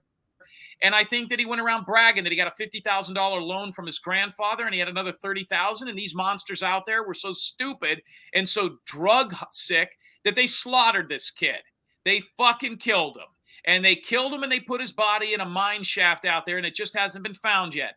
But I believe the data that coordinates their cell phones to people that are involved in this that are probably already in jail will lead people to show who had what to do with it. And I think eventually they'll all go down for it. I think this kid's dead. And I think his family stuck him out there because they didn't want the shame, as that lady said, of him besmirching the Mormon name with him maybe being in the guys. And listen, that footage and that information, it's going to come out. You know, if the family just would have called me and said, hey, listen, we don't like what you're saying, whether it's true or not. You've been paid in full. You can't fire a guy that's been paid in full. There's a $100,000 bounty out there on the, or a $100,000 reward for the body. Just go away. We don't want to deal with it. Let's just grieve in peace for whatever happened here. I would have. The mother couldn't do that. The mother was not, did not hire me. The mother was not my directive. The mother was not any, I was hired despite her. So when she went out there, now, by the way, I was told by the parents before this ever started, this woman will fight with everybody. And I'll take another 20 seconds here. Why don't you want me talking to the kid's mom? Before this is over, she will fight with everybody. She fought with the grandfather. She said, if you never would have bought this property for my son, he never would be missing. She fought with the local police. You saw that in the news. She fought with the private investigator. She fought with the FBI. She fought with the local townspeople. The reason I know she fought with the local townspeople is she had these thugs out there, guys she had dated in the past or friends of the family, running up on property that people owned because she didn't think anybody owned property out there but her kid, and putting guns in their face and saying, where's this kid at? You don't own this land. We want to search it. I've produced those people on other shows. So the grandparents were right. She's fought with everybody. This kid has absolutely nobody coming to his aid that he had any sort of a relationship with. It's all volunteers and people out there. And by the way, the Wadsworth family is busy making videos with people like Salty Pancakes, not asking them any tough questions about their felonies, about any of the nasty stuff that they're convicted of doing out there. They're making YouTube videos with Salty Pancakes and people of that ilk instead of going out there looking for their person. Because if that guy was really, if he really wanted to do something, I offered him $1,500 to spend 30 minutes on a show with me and let me grill him, he would be doing that to look for a guy he cried for, not calling fucking psychics. So that's where we're at with it. That's my fucking theory. Psychics. Why do psychics never go to Vegas? Icky, if you were a psychic, wouldn't you be playing 21 or betting on the Yankees tonight? No. And these people that call me to talk to dead people, I get them all the time. What are they called? Mystics or savants or they? Okay. They never talk to Martin Luther King. They never talk to John F. Kennedy or John Lennon. They never talk to Jesus. Hey, listen, if Jesus ascended into heaven, I'd probably want to talk to him. No, they talked to Dave in Kansas City, who was run over by a fucking truck. Why would Dylan Rounds talk to Stephanie in Hartford, Connecticut? The fuck would he do that for? It doesn't make any sense to me. Icky, this is a great show. You're a good guy. I appreciate you letting me be. Quick question. Yes. One question. A friend of mine had texted me. She wants to know. I'm almost afraid to ask this. She said, does he believe the mom had something to do with him going missing? The chat go crazy. No. Okay. I don't believe that at all. I don't believe the family had anything to do with it. I think they put him out there because he was gay. That's what I think. Now, if that's responsibility, I don't know. But I do believe the mom thought that this was going to be her 15 minutes of fame, and I pissed all over it. She wanted a radio show, a book deal, a reality show. She wanted to be a grieving mother. You didn't even have custody of your own kid. You got 2 kids right now you ain't even dealing with. So I think what I did was I screwed her future endeavors on this. There's no PayPal for the kid, I think, or GoFundMe, which they've asked her in every interview. But because she owes $2.6 million worth of liens to people in lawsuits, she's probably not going to have an ability to do that, which is why she's back working at Costco. Monster Under My Bed is calling me right now. Can I take this? Okay. Yeah. Here we go. This is put him on the 30 seconds. Monster Under My Bed. You're on live with Jim Terry, but you're also on with Icky from the Icky Mail Show. Hey, yeah, I just got an email. We're planning to go out tomorrow. So. Well, what I wanted to do is I had a news guy, and we'll do this on air. We're on air right now, and I'm glad you called me because I pubbed you pretty big. I like you guys, and I believe if I had to bet, these guys will find them. I think MOB, right? Isn't that your call letters? They call you MOB? Will be the ones, Monsters Under My Bed, which I call Monster in My Pants. I believe they find this kid. They have the best shot at doing it because they have the information. But what I was letting people know, because so many people are going out there, and a guy from a news station in Utah called me today, Mr. Ortiz, who was on this program here. We showed a clip from him. And he's like, I got a call from these guys. These guys know right where he's at. I said, really? I've been talking to him. They says, well, Monster on My Bed never mentioned talking to you. So I kind of wanted to get it out there that we had some correspondence. Oh, is that okay? I was wondering what was going on. I'm like, because I just told them, hey, we're going out there, and I haven't discussed anything where we're going or anything. So I didn't tell him where you were going either, just that we had spoken. My computer's on 1%, but I did tell you where to go. Are you going to go try to check that out? Yeah, I'd like to get in touch with you when you're, all done with your stuff, if you're live right now. So yeah, this is a great channel.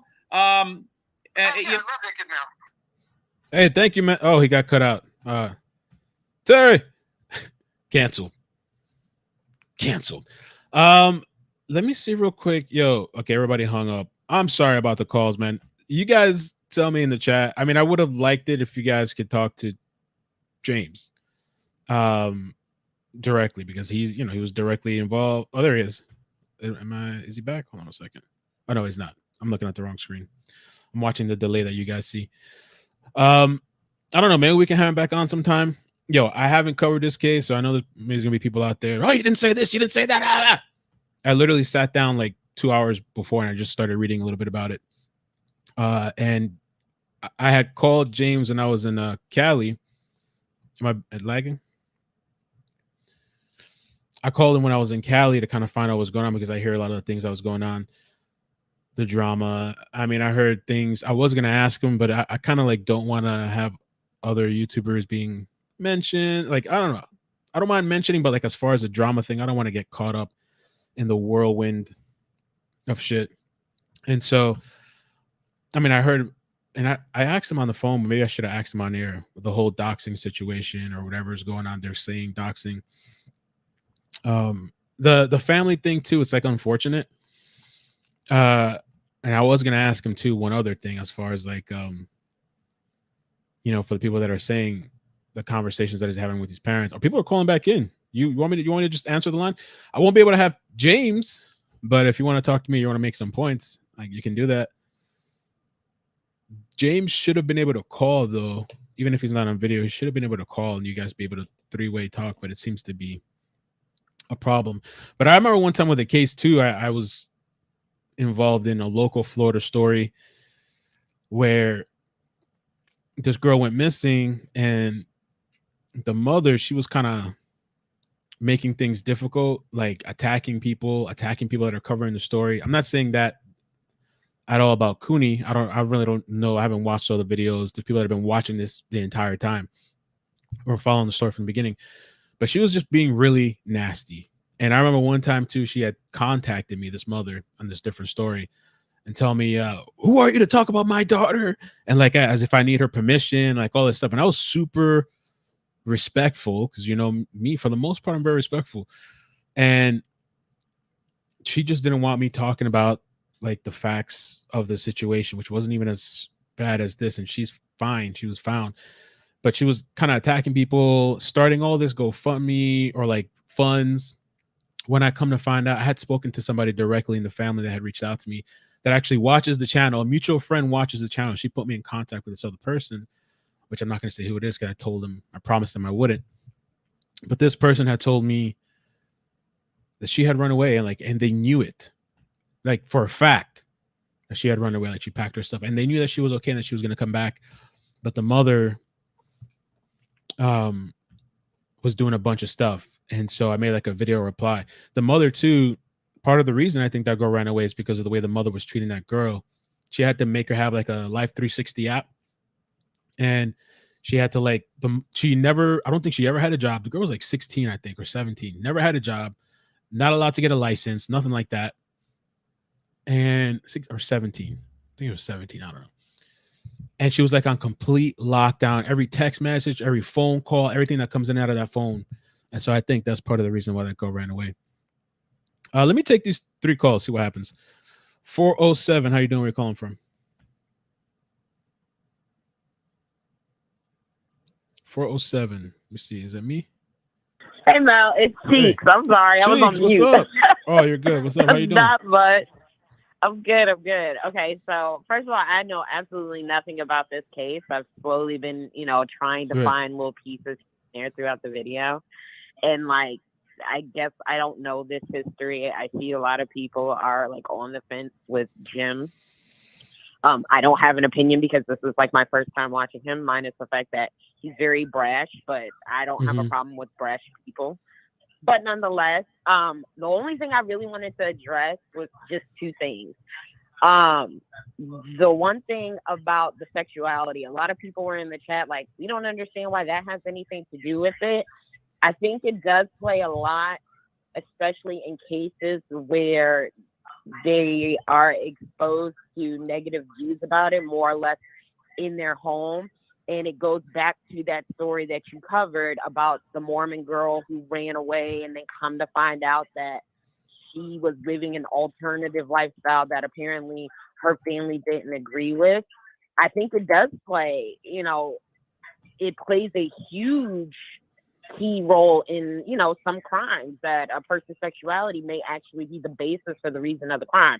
I don't know what the basis of this crime is. Apparently, I guess the mom is like an attention whore and she done lost all this.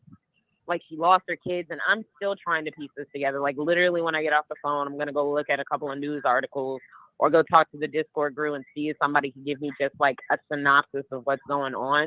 But that was really the only thing I wanted to address, because a lot of people were like, we don't understand why this is being brought up. Stick to the facts. Da, da, da, da. Right. That could be a point. And not to say that I disagree or I agree with the gentleman that you had on, but he makes a good point. If he is a private investigator, he has to investigate all possible aspects of the case. And if his sexuality is a component of that, then unfortunately you might find out some things that you don't like, and you may think that he might be bashing it, but like he said, they won't give him the ability to cross it off because maybe the family is in denial about this and, you know, stuff like that. So that's really the only thing that I wanted to say. I don't know shit about this case for me to have an opinion on it. It's just very weird. The mom does kind of give me real sus vibes, but I don't know the full extent of this case to really have an opinion on it. So I'm going to have to look into it. But I do think that the sexuality does, whether or not he is gay or not, but it does play a factor in cases like this. Because I'm like, this boy is out there on this range and property is so cheap. This area, that general area, if I'm not mistaken, like, isn't this big meth production type area? I'm like, okay, so did somebody kill him over the land? Does his mom have insurance on him? I know that the gentleman said that he doesn't believe that the family has anything to do with the disappearance, but, you know, I'm thinking about all these possible scenarios, but again, the sexuality could very much be a factor in this situation. I don't know shit about this case. I ain't even going to give an opinion. I don't want nobody coming for me. Like I said, I'm trying to learn about it. I was just excited that you were coming back. I was like, oh, Mel is back to work. He's back to work. So I don't like to give an opinion if I don't have all the information. And I'm trying to piece together. I feel like a piece of Swiss cheese. I'm just not whole. I have all these holes and I'm trying to fill them. But I do think that was the only thing that I wanted to say, that sexuality, not just in this case, but in a lot of cases, sexuality could have been the situation with the two young ladies out in Utah, or Wyoming, or wherever Grand Teton was around the Cabby Petito thing. If we didn't realize what the situation was with that, we could have said that their sexuality could have been a factor in that, because they were two gay women out there. You know, it does play, as much as people don't like to use sexuality and religion as a means to a lot of crimes, it's just the reality of the situation. Hate crimes happen, and you know, all subcategories of hate, whether it be race, sexuality, ethnicity. If this is one of those things, then it, you know, you can't be upset about it. And, you know, we've all, like I said, that case, when he mentioned that, and people were like, well, I don't understand. I'm like, okay, so were you not here when Mel covered the case about the girl running away and she was on a bus, and then come to find Gloria, out that, right? Yeah, I remember Gloria? that. Yeah. I can't remember the name of the girl, but I think the PI had reached out to you and was asking you about where you found out your information. All that. Yeah. Yeah. Oh, you talking about Noemi Boulevard with the gay thing that I brought Noemi up? Boulevard. Oh yeah, they got upset with me with that. They got upset with me with that, and that was a Mormon situation. But some people were upset, but it was just part of the situation. Like, that's just part of the facts of the thing. And that's what I kept thinking whenever I kept seeing somebody in the chat, like, what does their sexuality have to do with it? What is this? I'm like, Mel definitely covered the case where the young girl was Mormon. She left. Her people thought that, you know, she was missing or something nefarious happened to her. But come to find out, she ran away because the lifestyle that she was living, she knew would not be approved if she just wanted to live her life the way that she wanted to live her life. This boy might have done that. He might have gone off somewhere and was like, fuck it, I don't want to do this farm life anymore. I don't know. I really don't know. I don't know shit about this case. The only thing I wanted to call on was just the simple fact that, unfortunately, sexuality can play a major part in some cases, and that's just what it is. It sucks, and, you know, everybody wants to live in a world of rainbows and unicorns, but this is just the reality of it. You know, if this is a factor of a case that needs to be investigated and the family won't allow it, I mean, who's to say that you'll ever really know what happened? So that's it. That's the only thing I wanted to call in on. Also, to let you know, I'm so excited that you're back. Appreciate it. You're back. Gracias. I know. I need to. I'm still waiting on my my Deep Ellum update. Oh my forgetting the young God. lady's name. They're supposed to go to trial. Yes, Maricela Botello. Yeah, I think they're supposed to be going to trial. yes, I gotta follow up on that. yeah. I'm still waiting on that. I think there's a couple of other things that you got to update, but I'm just glad that you're back. Yeah. I'm very excited. I'm gonna let you get back to the other Okay. calls because, like I said, that was the only thing I wanted to address. But hey, chat, love y'all, love you, Mel. I'll talk Love to you. you Thank later. you. Oh, and Uh-oh. did you get Maddie? You didn't spend Maddie's money on a new brush, did you? Wait. What Maddie's money? Where you sent me something? Yeah, I sent you Maddie's graduation money, and I told her to go get her Where? something nice, and you told me I didn't buy to go anything get yet. that weekend. I haven't, Okay.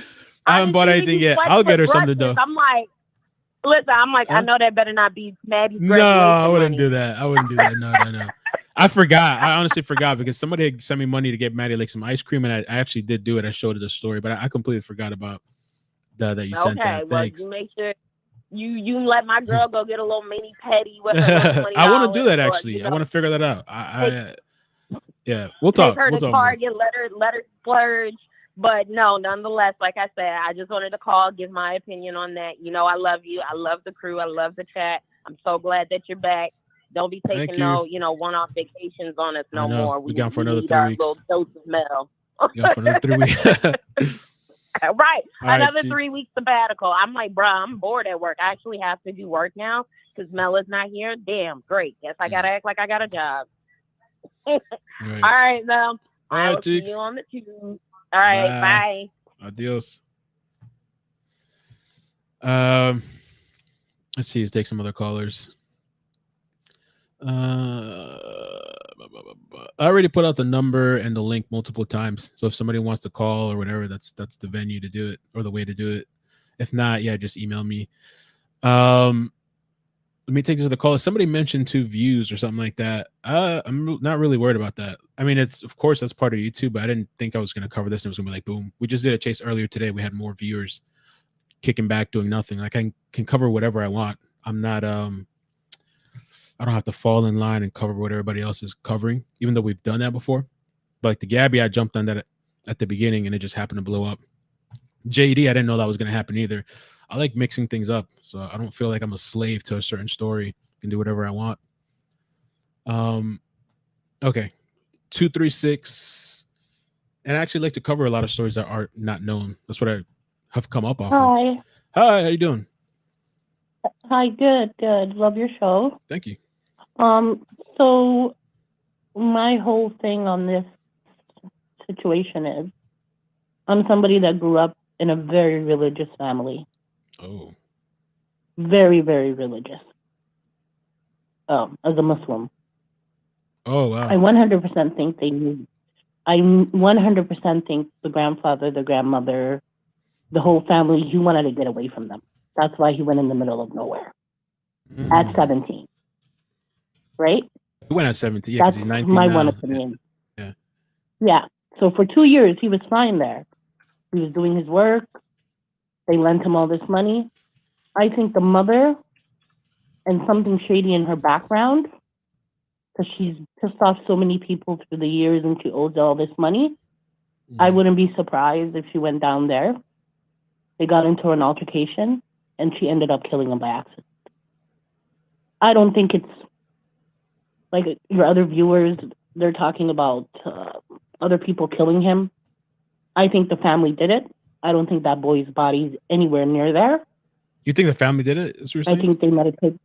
Oh, Jesus. Yeah, there's something not right about that lady, the mother. The mother. There's something not right. And you can already see by her using that, I don't want to say it on your show, that F word, not the... Well, apparently she said he's not a gay that... cross-dresser. But people thought it was the F word. No, she said, you know what I mean. I really think it's the family, and I really think it has nothing to do with the grandparents. I think it has more to do with this kid was favored and money. That's my opinion. So that's what I meant to get away from them. I meant to ask James that too. I heard that the family's like loaded or whatever. Somebody had told me that. I hadn't looked into it myself. Oh yeah. They probably have old money, right? And I think the kid was favored.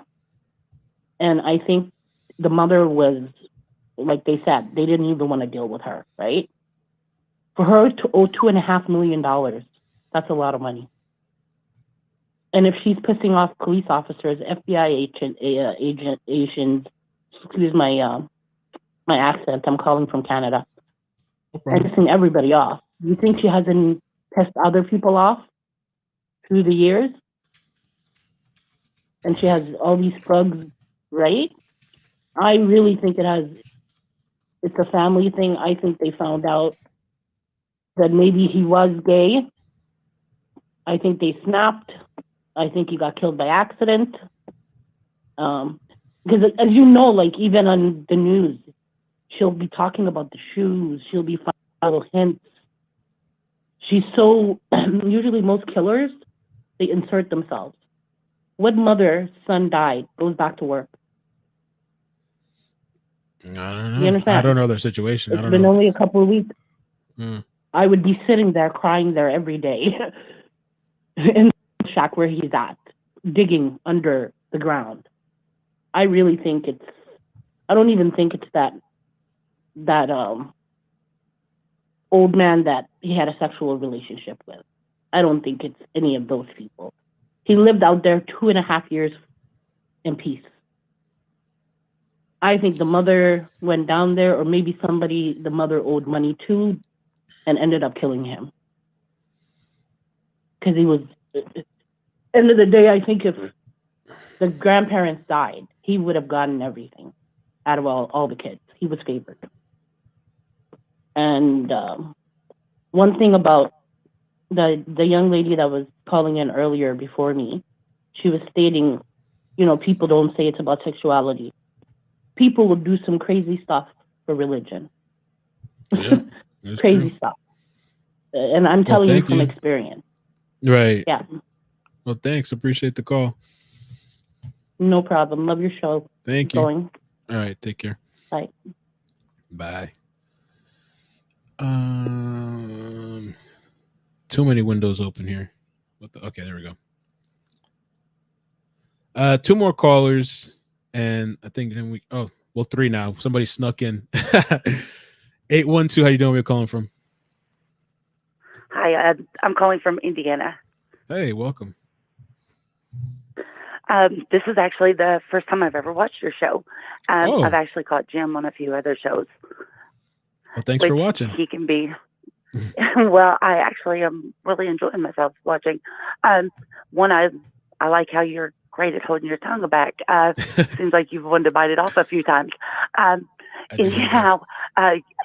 Last night Jim talked about my group, chunky middle-aged women. Yeah. He was talking about you guys? But he was talking about us last night. But he kicks at everybody. But I do believe that he's kind of got something going there, that he may be a little bit right on some things. I think he may have been arrogant. Dylan may have been arrogant and was talking. But like the last caller said, he's been there for 2 years and everything with no problems. I'm just wondering what would have automatically caused the problem that he would go missing. And I was wondering, have they checked the green truck? I don't know if they checked the green truck. And I was kind of wondering too, when you say that he's lived there it says that Candice, it's extremely unusual for Dylan to go so long without speaking to anybody. I thought I read somewhere, maybe somebody in the chat or somebody that's been following this, I thought he did have an issue with somebody recently, or no, maybe not. I mean, I'm trying to find it. I can't see it anywhere. Or maybe I'm just thinking of that squatter. I don't know.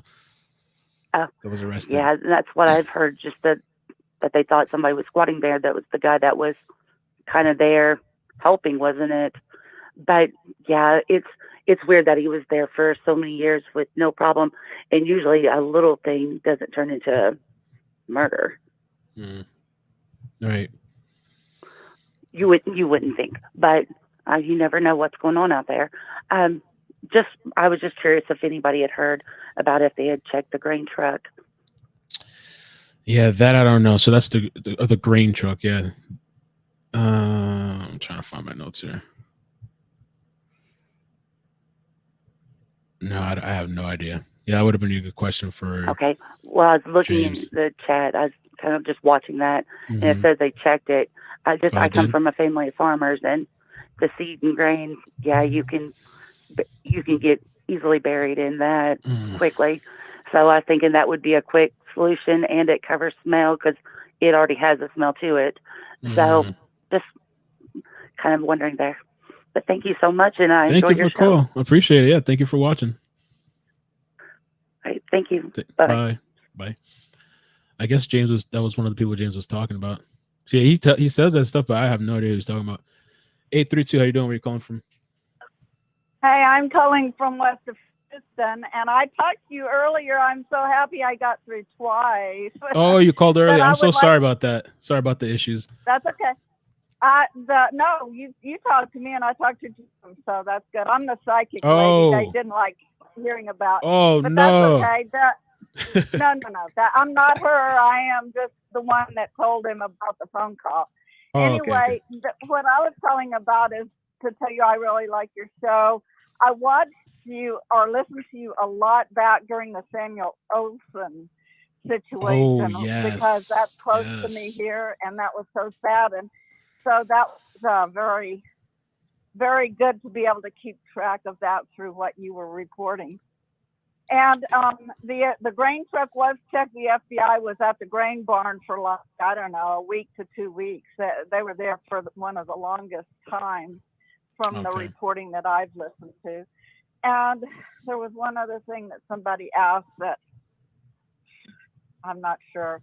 Anyway, I can't go back there, but I just wanted to say thanks for what you do, and I enjoy listening to you, and I'll let you go. Thanks, appreciate it. And do you have any theories? You Like, bet. who do you think would be involved, or do you even believe the sexuality stuff and all that could do anything with it, or you just kind of? I know what I was gonna say is the mother is not LDS. She is not LDS. The father is LDS, but not active or whatever you say. He married her, and that's against the church too because she was not LDS. So she wouldn't do it out of LDS things. She might for something else. I just don't think she did. My theory is that at this point is that Jim guy, that Brenner that lived out at the grain barn, was hot-headed and was actually moved out there by somebody who wanted him away from the town. I think I'm Montello or someplace. Anyway, and they moved him out there as a security guard to watch the grain barn and to have a key for people that are, I don't know for who, but to the gate to get into there. And that was the owner who supposedly lived in Colorado or something that gave him the key, but I don't know that he's the one that moved him out there. But he was very hot-headed and was known to just punch people in the face, or just all of a sudden come unglued and be aggressive. And I don't know what all was going on with all that crew. They're all kind of cuckoo out there. Not all of them, but I meant the ones that are in the story that are locked up now mostly. And so, that Chase guy was supposedly wandering the desert looking for his daughter, who he thought he heard calling to him in a dream or something. And I mean, he was like looking for shadow people or something they were saying. So he was kind of, I think, drugged out or something. So I mean, he could have gotten into something during all of that too. At any rate, the thing that I think is that Jim, the one that lived by not Jim Terry, the one that lived by the grain barn, and I don't know, maybe his friend DH that had the guns, and maybe Chase all had something to do with it. It definitely, what everybody's saying, would need to be more than one person because they would have to get him away from that grain barn. It's hard. If they didn't have a vehicle, it would be hard to get him away from there with just one person. So it would probably have to be more than one. All right. Well, thank you. It's those kind of people. You bet. Thank you. Appreciate it. All right. Take care. Okay. You too. Bye. Bye. I was supposed to do something tonight too, and I completely blew it off. 949, how you doing? Where you calling? This is the last call. 949, how you doing? Where you calling from? Oh, hi. Yes. My name's Michelle. I want to touch up on a few things. Following up on that last caller and a previous caller, I don't think it's a gay issue at all. I think it's just a circumstance. I think he was brought out there because he was gay, but that's putting that aside. So you think that's the reason they did have him like go out there on a farm, like remote, for that reason? The family put there because I would never. I have 2 daughters. I would never do that. But that's nor here nor there. Yeah, I actually wonder if they found out that the camp guy was a pedophile later on, or maybe he privately told his grandfather, and that's why he gave him all the money. So let's go into. I think he was out there working the farm at 17, and then he went out there at 18 and 19. And the thing is he sold that he bought that parcel of land very cheap, and nobody really has been growing anything out there, right? The man who owns that land owns the land next door. And the grain truck, which people are talking about, it's on his land, but you have to go through the gate through so anyways, he worked the land for 2 years. This is the first year of harvest ever. So now that land is worth a lot more, correct? So what's interesting is during that time, the owner, because you have to cross this one man, the man that sold them the parcel in the first place, then decided to put up a gate this following year. And so he put up this gate, and that's how that man, I think he was more or less watching what's going on, whether he had the key or not. It goes into the whole, during the rain coming down, let's think about this.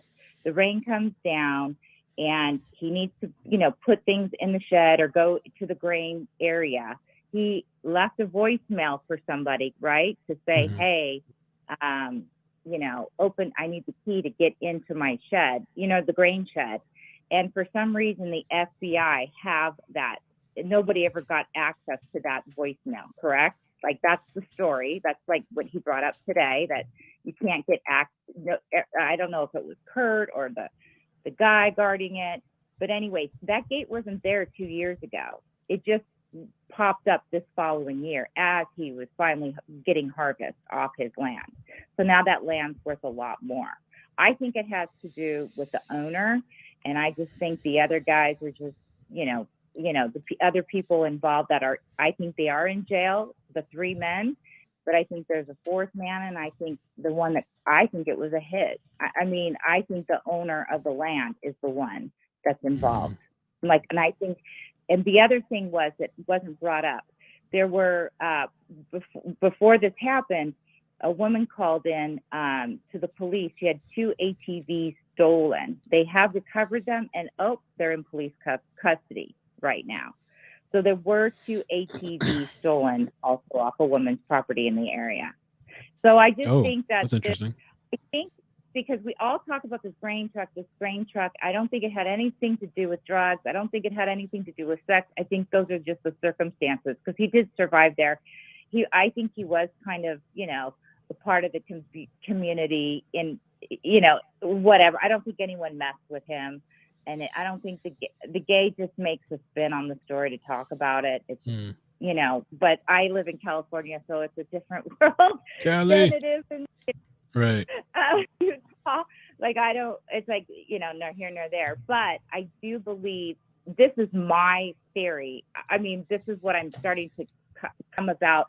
It has to, I think Richard is the man that sold the grandfather the land. Like, who puts up a gate 2 years later after he's been harvesting the land? And this is the first year of harvest, this May, and boom, he goes missing. On top of that, Richard was trying to claim more water rights, because this whole town is all about water. So, I think there's something going on. So I think the guy that it lives in Colorado, but I think he put people on that, or who, I don't know. You know what I mean? Like somebody, maybe that's why you need Kurt's phone, because Kurt's been around in that town forever and he knows everybody. So, I just think, the homeless, the guy living in the shed and giving him the key, the gate didn't need to be there. he just had to cross over Richard's land to get back into his land. And that gate was there the whole time. He just had put it up, and it's just a silly little gate. And then boom, he's missing. So I don't think he went into town that night. I don't believe any of those stories. Like, I think it was all happening. He thinks about land, like land and I think it has to do with land, and he got harvest water because he got and the harvest. And now it has to value. Because let's just say you sold something for 50 cents, he sold it super cheap for 30, whatever, 30. I don't know what the land cost, but it was, it's salt water. There was a well there. He was constantly fixing the well to get more water out of the well. And yeah, I do think, and no one's really harvested out of that land. It's like, who can harvest in the desert? But he figured, this young 19-year-old kid figured it out. And then, I just think that Richard I think he's just the orchestrator. Do you know what I mean? And the other people just did it for the money. I don't know though. I mean, I think they got the 3 guys there, and where he is, I think he's somewhere on Richard's land. That's what I think. That's where the drones come in. So I think he's hiding right now on Richard's land. And then I think from there, I think, somewhere around there. Like, I don't think he's that far, but I could be wrong. I don't know. I think also Jerry, what's his name? What's that gentleman's name? James Terry. That came on. Yeah, Terry. I think he knows. That's why he has all these other people going coming out there. right? Yeah. Yeah. That's going to be interesting. It's going to be really interesting to see what happens. Yeah. Yeah. I think it's going to be solved. I mean, I've been waiting. Oh, the other thing, Mel, one final thing. Yeah. The gentleman, Kurt, who's in jail. And if that's what Terry was saying on another pod. But if he isn't extradited on Thursday and they keep him in jail, that means they know. You know what I mean? So he's in jail for something, and they're supposed to extradite him to another town. So that means he's guilty. That'll be the clue. Which guy? The one that was Kurt Wadsworth. Kurt, the bloody, Okay. Kurt, the first contact that Terry had made. So that's one thing we'll have a big clue on down the road. But I do think the 4th man is Richard. I don't think there's I just think Kurt was Kurt. Maybe there's a 5th guy, and maybe Kurt was the guy that rounded up these clowns to do the dirty work. I mean, Kurt could never do it per se, because also in the very, very beginning, what did Kurt, or not Kurt, but who's the bar owner guy, the cross-dresser? Let's just call him that. I don't even know. But the other thing was, the first thing, he sent everybody on a wild goose chase going in different directions. He gave completely different, saying he was at Kurt's house. I don't know what he was saying, but he went a completely different route. So I think Kurt knows the whole story also. And maybe Kurt was the one that, told the guys what to do, going to pay you $1,000 or, you know what I mean? Whatever it is. So it's sad. But yeah, I think, so yeah, do I think the grandfather knew? Yeah. I think grandfather knew he was molested. I have a feeling that's why he went out there in the first place, and I think that's why they, he took him under his wing and, allowed him to just be his own person. So I think, I mean, my theory, that's it. I appreciate it. Thank you for watching and for calling. You're welcome. Thank you, dear. All right. Bye. Take care. Bye. Bye. Okay. We made it. The mods probably like, oh, thank God. All right. So a couple things. I guess for the future, I gotta figure out the call thing when we have a guest that people want to talk with the caller back and forth.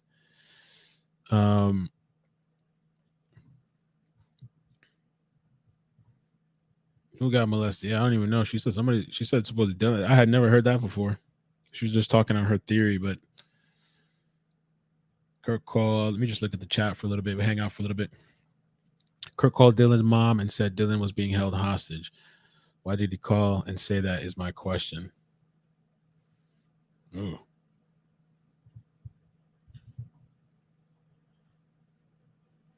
Oh, that is Chase. Yeah, you're right. It is Chase. Next car chase. That car chase today was wild. Insane, man. I wasn't even going to get on because I had just gotten back from the gym. And then I was being told, oh, there we go. I just see this now. Check Messenger. Sorry.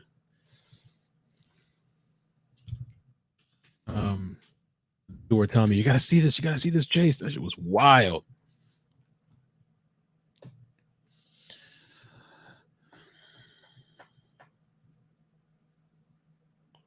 Ikemel was on a call with you. Okay. Yeah, maybe I'll need to. I don't know. Hopefully, the story gets keeps getting attention, and they find Dylan. I had the number up. I had the number up for a long time, and the link. Maybe next time, then we can try if he wants to. I don't know. I'm not sure who that is. But I've heard people referencing him in the chat. The lines are closed now, but I did have him open for a while. Maybe he was trying to call when I had closed it down.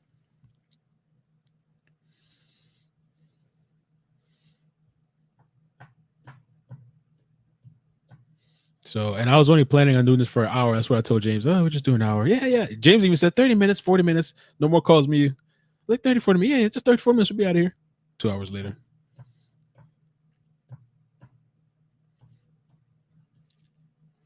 We're going to have to crop that last call out.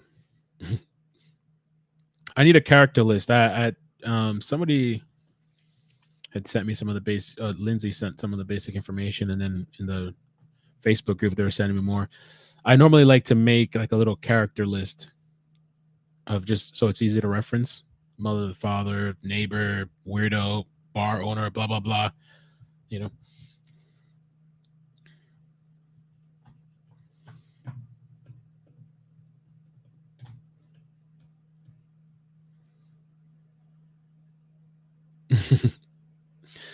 I know. All right, I guess I'm gonna get out of here then. All right, thanks, Black Dove. So they're saying the last caller that a lot of the information was wrong. So,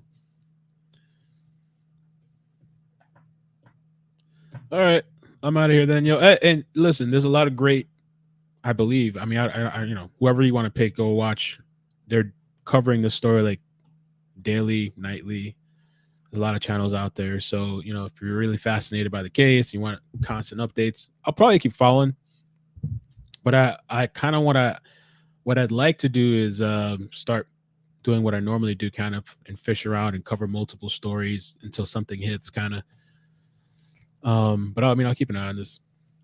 But there's people covering it every day, so, and getting inside information and talking to people, so local people, I guess. And then these YouTubers apparently they're heading out there in person, so that should be pretty interesting to see too, especially drone footage and stuff like that.